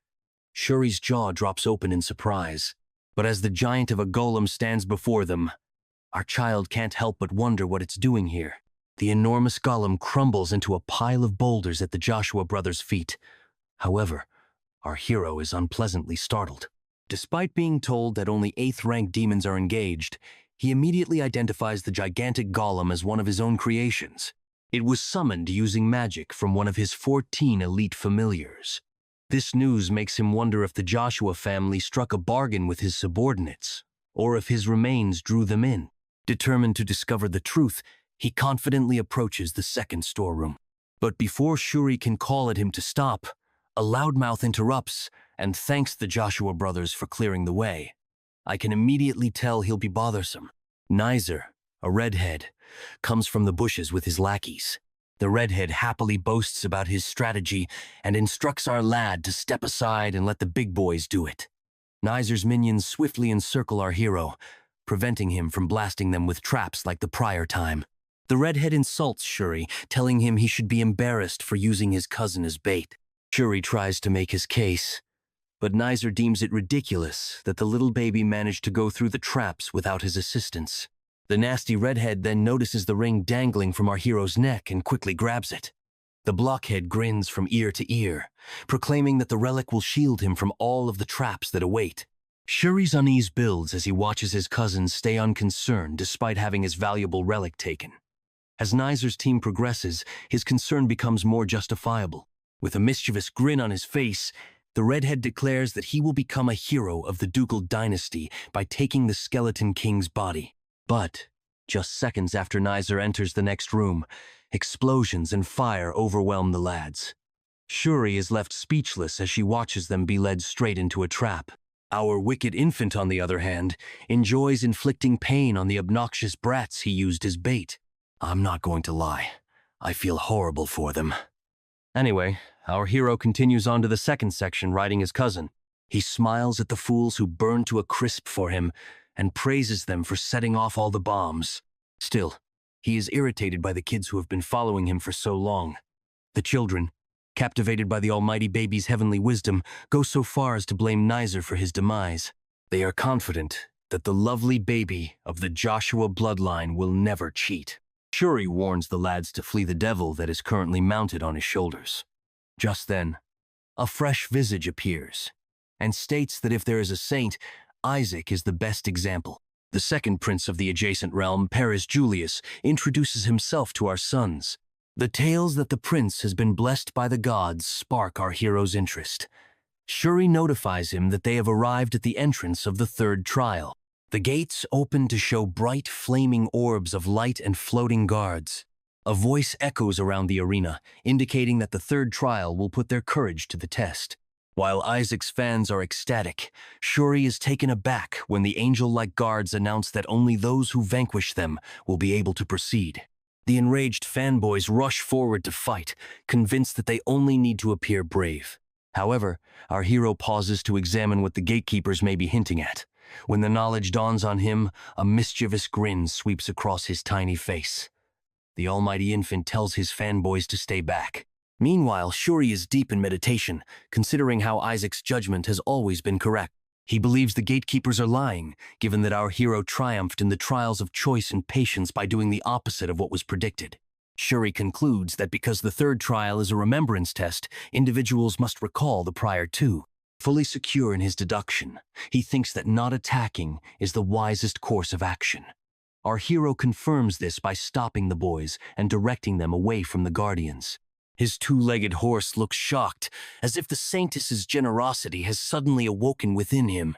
For a brief while, he feels hopeful about his cousin. But just as he is about to embrace the idea, Isaac charges up a little magic bomb and throws it into one of the Guardians' backs. His gullible ride is stunned, as our kid laughs as his terrible plan unfolds. However, the gatekeeper immediately becomes hostile, punishing the candidates right beneath it with an explosive strike. The sobbing boys are blasted away like shrapnel from a bomb, crying for their mothers. Meanwhile, our Joshua brothers silently observe the pandemonium unfolding before them. Shuri realizes his error and looks at the expression on his rider's face, only to see a demon beaming in glee. Already aware of his antagonist, our child has a sensation of déjà vu, recognizing the deceitful puppets created by his elite familiars. The evil baby breaks out laughing at the sight of the naive children confronted with the harsh truth of falsehoods and betrayals. Poor Shuri can't help but feel terrible for the unfortunate individuals. I'm curious if anyone will ever remind this guy that he's meant to be a saint now. The flames roar at the corners of the Saintess's relic storage on the second level, reducing everything to ashes. Thick black smoke filled the air, making it difficult to breathe in such heat. It is as if the entire room is being slowly burned. Amidst the pandemonium of this trial, a group of children are bawling and wiping away tears. One of them, overcome with panic, inquires as to where the Joshuas have gone. They had no idea that a pair of ghostly beings were still standing beside them. Isaac appears to have performed a covert enchantment in time to avoid this fuss, albeit it is invisible to the naked sight. Another kid cries that they were only here a second ago. They need to find those two. Meanwhile, Isaac, with the nastiest sneer, watches the entire event like some diabolical mastermind. Shuri, just next to him, is visibly pissed off and anxiously jittering. It turns out that Isaac used a 6th rank holy spell of invisibility to conceal them. As it happens, Isaac brags about his ever-so-amazing uncle, who endowed him with this spell ages ago. He explicitly described using it during an emergency, but this little dude never considered to pick such an opportune opportunity to wing it. Paris Julius was able to gain free admission to this hidden ghost club by using his magic trick. Coming forward, Paris expresses gratitude to Isaac for also covering him with this enchantment. Isaac simply brushes it off as if it were no big thing. Isaac unexpectedly tosses a ring to Paris. The kids capture it but stand there, unsure what to do with it. He asks Isaac what this is for. Paris's intellect finally registers. His eyes are skeptical at first, then he turns to Isaac. He asks the child if he just gave him this, because he couldn't take a one-on-one with the demon family. Isaac just makes a face as if it is completely apparent. Paris bursts into tears as she stares at his face, grateful for the man's kindness. He appreciates the ring greatly, gripping it tightly. Paris decides to tell his father about this. Paris lets out a blood-curdling screech, as if he were being shocked by 1,000 volts of electricity sucking the life out of him. Furthermore, the ring's strange flow of crimson light appears to be the issue here. Shuri is shouting at the top of his lungs, having seen a ghost freak. His entire body trembles like a leaf. Isaac and the terrible dark cloud burst out laughing as they watch this bizarre performance. The dark soul is not even astonished, as he fully expects it from his lord Isaac. Aside from that, Isaac discovered that Prince Paris possessed the most holy power. Meanwhile, Shuri casts a glimpse at the pure evil known as Isaac. He cannot comprehend that his uncle Arlai introduced this wickedness into their family. Stepping up, one of the kids takes command and tells everyone to keep together. He then demands to know if anyone here is proficient in defending holy power. A brunette approaches, bawling golden magic in his hand. He is prepared to manage the defense by first using his defensive holy power, while the other guy proposes supporting him and building a barrier against the false puppets. Raging in, the deceptive puppets clearly have no tolerance and lash out at the child. They urge that these wimps face their penalty head-on. The child in black then signals the brunette to do his thing. Ready to blow them up, he summons the golden light in his hand and charges ahead at full speed. Just as he is ready to deliver the defensive hit, something happened, and he collapses on the floor. It appears that the kids simply malfunctioned. The child in black doesn't know what went wrong, but he's in a panic. He asks the brunette what occurred, but receives no response. Shaking like a leaf, the flaming ring hovers in the air near the black-clad boy. He has no idea what's going on over here. The same terrible ring strikes him unexpectedly, ripping his life away. The lying puppets, collapsed on their knees like beggars, are inches away from murdering this group. However, this strange turn of events brings them to a halt. They have no idea what happened to these wimps who suddenly dropped. The lying puppet scowls, seemingly unaware of what is going on. One of them even swoops high, scanning for any survivors. Then this one asks the wimps if anyone has fell for their falsehoods. Meanwhile, the dark soul pieced everything together, recognizing that the ring is directly draining the holy power housed within the children. Isaac shrugs it off, as if it were unavoidable. Without further ado, he orders the dark soul to proceed to that location and repeat the process with that pair. Isaac watches from the sidelines, smirking as the dark soul plays his cruel games. He calmly floats the ring close to the blonde kid who is currently battling the lying puppet. After 1 second, he collapses and passes out. The dishonest puppet and the other child are in for a shock because they have no idea what has happened. Shaking like a leaf, his friend asks what's up, but there is no response. The dishonest puppets tell the guy to rest, saying they don't mess with people who have already been taken out. In fact, many say that getting their sacred force drained dry and passing out is preferable to battling. Acting bored, the dark soul informs the master that the task is almost complete. A bright ball of golden light explodes unexpectedly, and the black soul has no idea where it is or what is creating it. Even more bizarre, it notices a spooky figure burning inside out right in the center of it. In complete fright, he is blasted and bounces out of the court like a football. He's shaking like a leaf and appears to be on the verge of losing his wits. They both had no idea what was going to happen as they held Isaac on top of his head. As the dark soul faints, a familiar voice emerges from the midst of the turmoil. Keena Barrett, the man of drama, proclaims that he will finally find Isaac Joshua. He narrows his eyes and mutters under his breath, wondering where this person went and why he has decided to appear now. Shuri's face turns pallid, taken off guard by Keena Barrett's trickery. He knew this child had a lot of skill, but what he's seeing is pure genius and completely unexpected. Shuri notices a pair of large, fluttering white wings belonging to an eagle. It bows before Keena. Keena's physique radiates golden thunder as she proudly stands tall. Shuri can't believe this young kid can call a holy spirit at her age. He is confident she is on a different level. Aside from that, Keena acknowledges that Isaac has stunned her. Kina apparently refused to cross encounters with those like him who were capable of defeating demons. That example, she probes Isaac about whether he lured the other kids into a trap to increase his chances, like he did in the previous trial. Behind them, the child in black assists the brunette. The brunette cries, "This baby is attempting to clear out the trial in their place." Furthermore, they blurt out that they were informed which direction to go. According to them, Isaac is their benefactor. Isaac thinks these wimps have lost their minds. The Dark Soul grins, realizing that this is what Stockholm Syndrome is all about. Kina giggles at the notion of Isaac being identified as the benefactor. He asks the wimps about how low they can go while still calling themselves saint candidates, particularly when they seek a baby for help. The youngster in black informs the brat that Kina has been hiding the entire time, and now he's bragging about doing nothing but looking for traps while others hunt. He informs Kina that this baby is more of a saint than he will ever be, given how Kina avoids all of the problems. Just then, the group agrees to inform their parents that it is preferable to follow the Joshua family and how Isaac handled it all. Feeling forlorn, he feels sorry for these kids in the dark who have been leeched off by this demonic beast on his head. Suddenly, a large gold ball bounces off of his head, surprising everyone. Though the youngster in black notices the door to the third storage, another kid worries if they pass the second trial. Right then, the golden ball, the final gatekeeper of the relic repository, congratulates the children on passing the second challenge. Furthermore, he informs them of their two possibilities. Laying out, he asks if they want to pick up their treasure and leave, or face the deadly hazards of the third trial ahead. As they try to make a decision, they become increasingly panicked.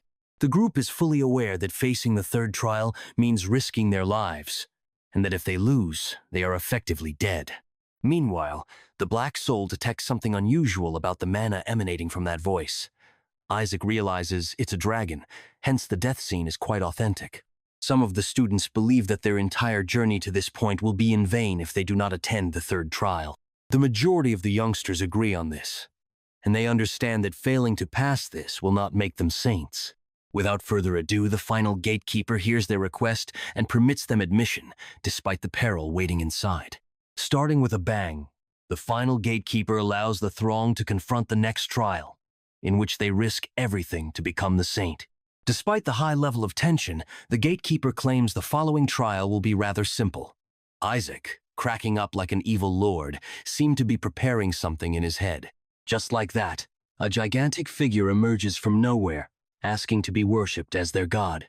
Now the group is unsure what to do next. This bold company of wimps gathers, obviously disappointed to face another monument. However, this time it turned out to be their deity. Next, this stone figure informs the hopefuls that none will pass unless they demonstrate their confidence in their god. Only then did he say that they would be permitted to enter the third trial. Apparently, this stone requires respect. One of the kids believes it is as simple as bending before the statue and praying, but the other kid thinks it sounds too straightforward.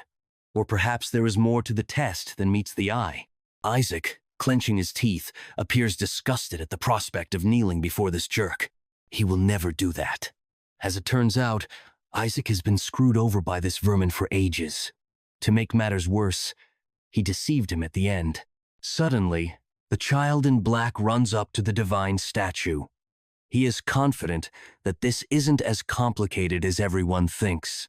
It appears that he deciphered the code, believing that it is the typical stuff, such as praying to their Lord. He decides to end it with a basic test of faith. Standing before his deity, he kneels before his supreme master and declares loudly that his God is deserving of all glory and honor. To him, the child in black identifies himself as his servant and offers worship. Without further ado, the divine statue is impressed and passes him with flying colors. He's bouncing with enthusiasm, unable to believe he'd cracked it.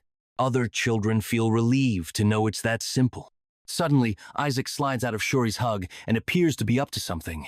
Shuri stops him right there and orders this worm to pray, but Isaac kicks his ankle hard enough to silence him. He has no plans to do anything like that. Kina Barrett recalls learning to pray at the Sanctus Satis. Kina kneels before her supreme lord, not wasting another breath. She teaches the losers how to correctly set their posture while they worship their lord. All the wimps are preparing to pray as well. Getting down to business, Kina begins her devotion by calling out to the Supreme Lord who is worthy, and he, in turn, offers his worship. The divine statue appears out of nowhere and demands to know if Brunette is up to the task or if she is having second thoughts. He wants to know if the small one gives up and embraces death instead. Panic surges in his heart, and Brunette rushes up to worship. In a matter of seconds, everyone had dropped to their knees to adore this magnificent statue. Right then, the heavenly statue looks at this smug infant, who is still sitting calmly before his ultimate self. He demands to know why the baby is not on his knees. Isaac, with a nonchalant expression, informs the rock that it appears crazier than it sounds. All of the kids turn their heads to Isaac, who appears to be out of his mind. They wonder if this individual has fragile faith. Suddenly, the gossip spreads like wildfire among the remaining saint hopefuls. They mutter that the tales about the Joshua family losing their religion could be real. Shuri is kneeling in adoration, attempting to contain his rage at this devil, who will stop at nothing to destroy their family's reputation. He wants this foolish infant to simply pray and get it over with. Meanwhile, Kina Barrett believes he has a good chance because the entire event will be videotaped. He wonders if the infant genuinely intends to end his prospects of becoming a saint. Kina cannot deny that rising skill is meaningless if this baby lacks faith in the first place. He regrets ever becoming involved with people like him. Just then, the divine statue views this infant's impolite conduct as unethical for a saintess family youngster. But Isaac didn't care about it. He believes that death is a far better option than kneeling before this guy. The deity is startled to see this, and Isaac does not mind dying. He unleashes his dark aura, which swirls with uncanny energy all around the stoned figure. Pissed off by the arrogant brat, the divine statue commands the blaspheme to perish from his sight. But, teeth gritted, Isaac is furious and snaps back at the stoned face, demanding the so-called deity to destroy himself. Isaac flips his lid, boiling off fumes, desperate to demolish that horrible statue. The dark soul trembles at seeing his master so stirred up over this. He warns him it smacks of danger. Just as he is about to vent his rage, the heavenly statue reverses the flood, revealing that Isaac did admirably. Isaac is caught off guard and has no idea what has just happened. Isaac stands there astonished as the stoned face identifies him as the passing baby candidate. Without further explanation, it directs him to the third storage unit, leaving everyone else stunned. All of the youngsters, including Kina Barrett, are in for a surprise, as they all expected the blasphemous to be killed. However, this is not happening today. Kina raises her grievances to the holy statue that he had plainly requested to establish their faith before passing. She demands to know how that arrogant brat manages to get away with such little effort. Breaking things down for the lassie, the heavenly statue explains that this infant, Isaac, will be the only child entering the floor of the third trial. He recognizes Isaac as the only one with sincere faith in God and considers him competent. That catches Isaac by surprise. The stone-faced expression indicates that these wimps were yearning to kneel to the statue rather than the deity. Thus, he inquires as to whether their beliefs requires them to bow before a stoned figure idol. Outwitted by an idol, Shuri concludes that it makes logic. All the kids gradually realize they have fell for this cheap scam. One of the children claims that, like their god, the Bible commands not to kneel before an idol. In this way, the holy figure demonstrates that Isaac maintained his faith despite his fear of death. And that's how he gets into the third storage. Isaac and the evil soul crack up, enjoying the unexpected change of events. But Kina refuses to believe this, claiming that Isaac is unable to speak. He reminds out that they have no means of knowing whether he kneeled or worshipped. Even so, the dark spirit knows the intellectual wimp is totally on target. Furthermore, Kina expresses concern that if Isaac goes along with this, he may end up with a stigma. A stigmata is a wound cut on the skin with holy power. Kina claims to have it, and argues that this is the only saint candidate who does not have stigmata. She believes that this idea may reduce Isaac's chances of winning. However, the heavenly statue contradicts her assumption by stating that he is still a baby. Just then, the divine statue inserts a finger in his nose, exposing that he is only a baby. Kina is irritated since this person has always been able to move. Kina then requests that he let him enter as well. Now, all of the youngsters fight with this god, who verifies their wish to join the third storehouse. So he chooses to let them go. Shuri has a strange feeling about this. Stoneface tells them that if they want to witness actual hell, he will let them in. When they open the doors to the third trial, a dark aura gushes at them. They're trembling with anxiety and want to puke up, having second thoughts about everything.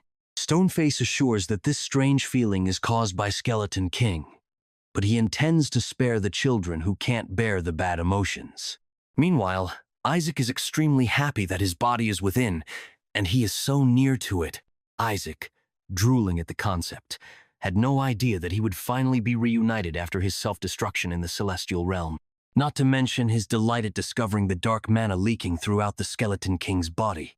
Rising up, he seemed to have lost his mind.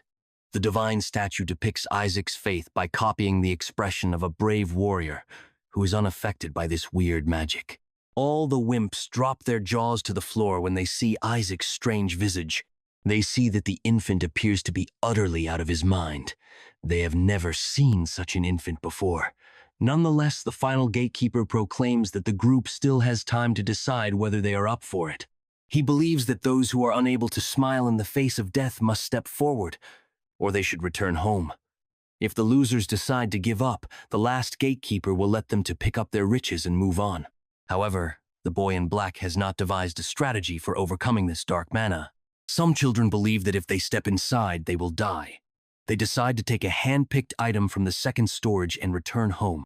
Kina emerges, demonstrating her dedication to the third trial and expressing no desire to retrieve the wealth from the second floor.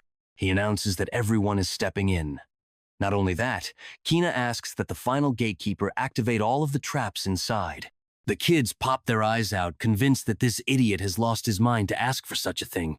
Kina announces that no mighty saint, including Saintess Melissa, can be assigned the task of rescuing the Skeleton King's body.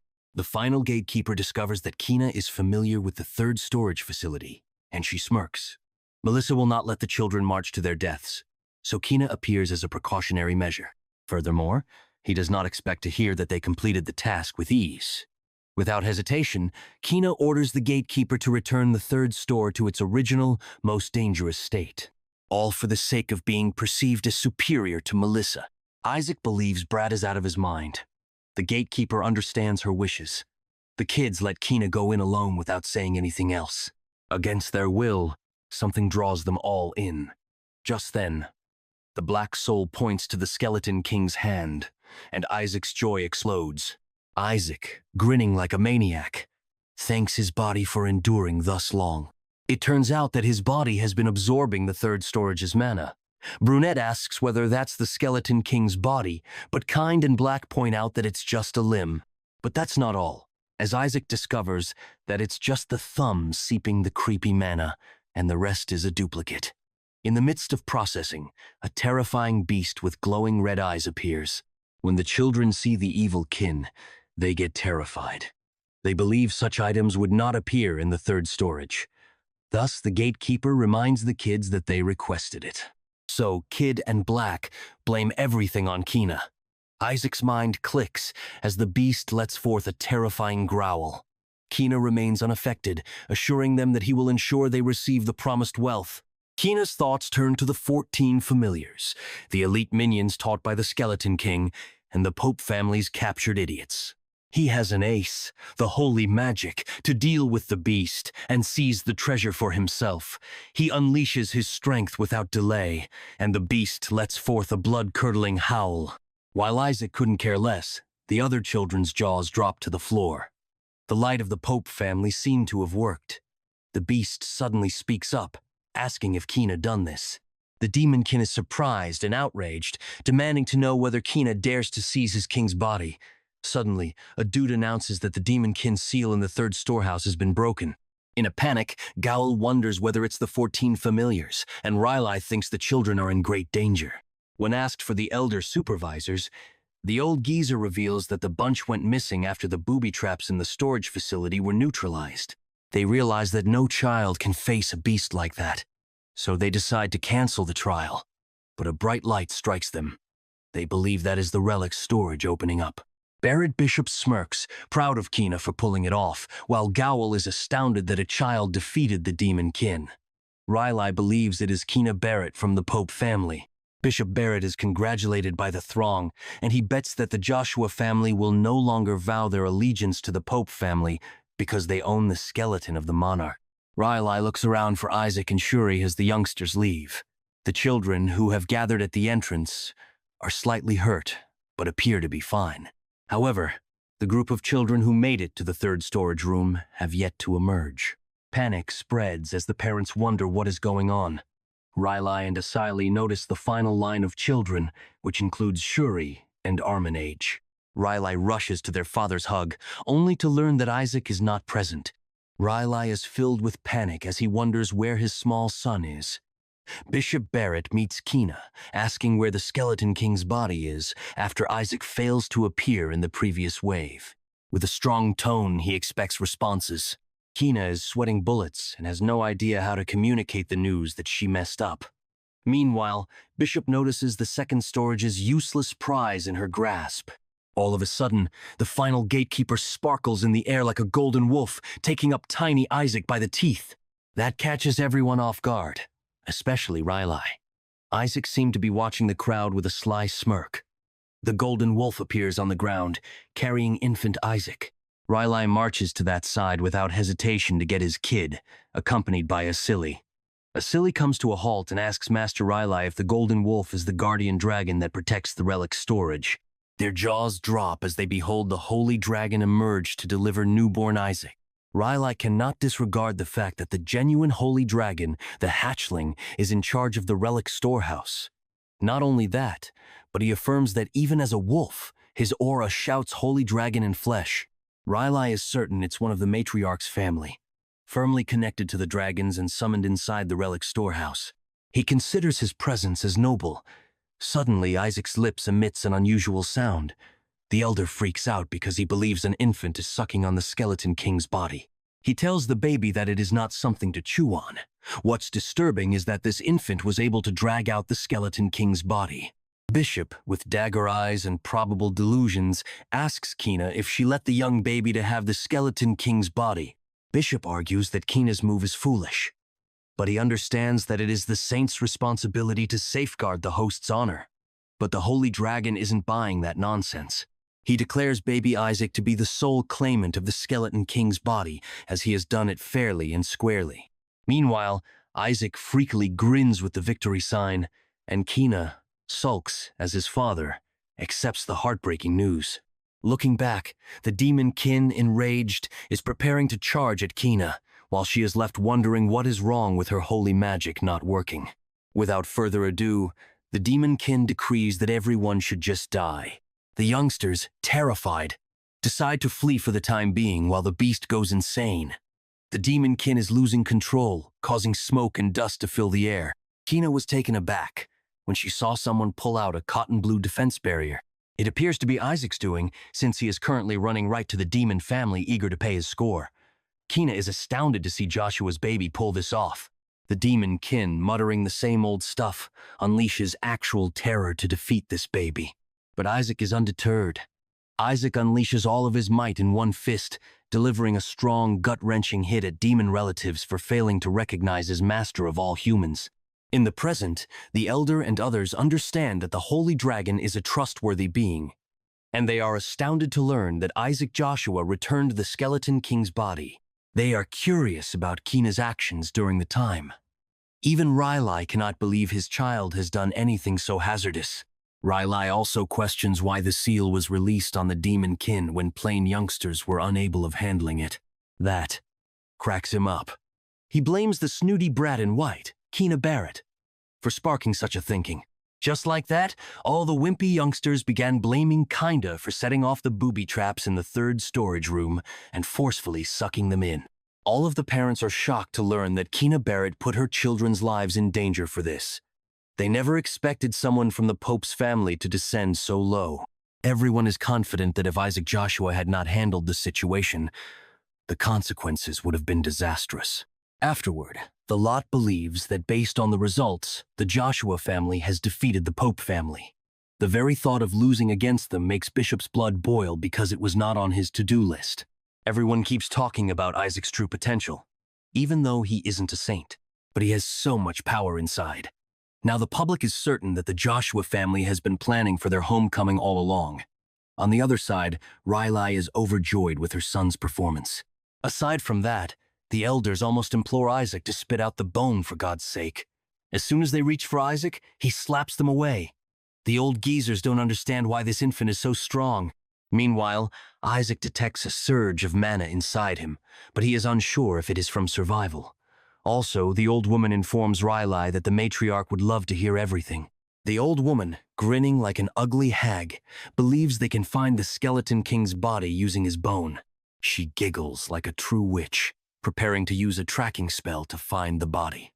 Isaac's face pales as he realizes the old geezers are simply doing this to rend apart the skeleton's soul and settle a 150-year-old grudge. The holy dragon then bows down and hands up Isaac, leaving the lunatics to their mess. Inside a room that resembles an operating theater, the old hag in a mask states that it is not present. The group, possibly checking Isaac's diapers, laments their inability to locate the bone. Meanwhile, Isaac challenges the old geezers to hunt for everything, but he refuses to let them have it.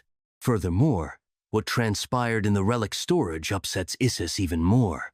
After giving a strong blow to Demonkin for failing to remember his own master, he recognized his master's mana. After witnessing his master, the Demonkin becomes nostalgic on the verge of death. He admits that his master's death announcement led him to believe that his life was over, but he insists that he always knew his master would return. As he fades, he professes a wish to serve his master again. He also describes being captured by the church, despite his limited ability to communicate. Isaac demands Demonkin speak more clearly because he has a million questions, but it's too late.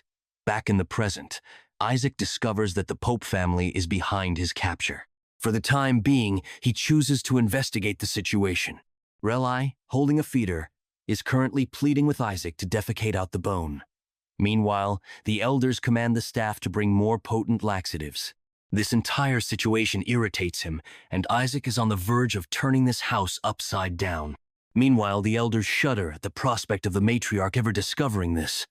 Their deaths are unavoidable in this way. The old geezer says they would even dissect the child to get the bone. That disturbs Relai even more, but he tells the elder not to worry since everything will be fine.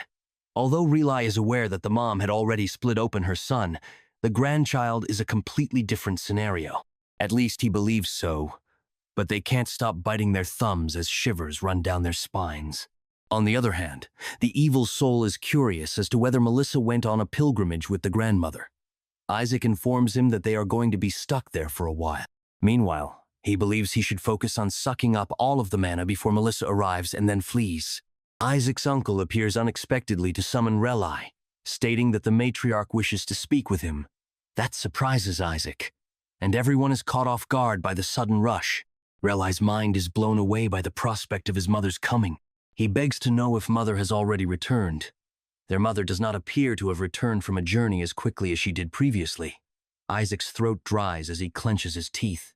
He realizes that the old hag returned here in a hurry because of him. Not only that, but he is still in the process of absorbing all the mana from the bone.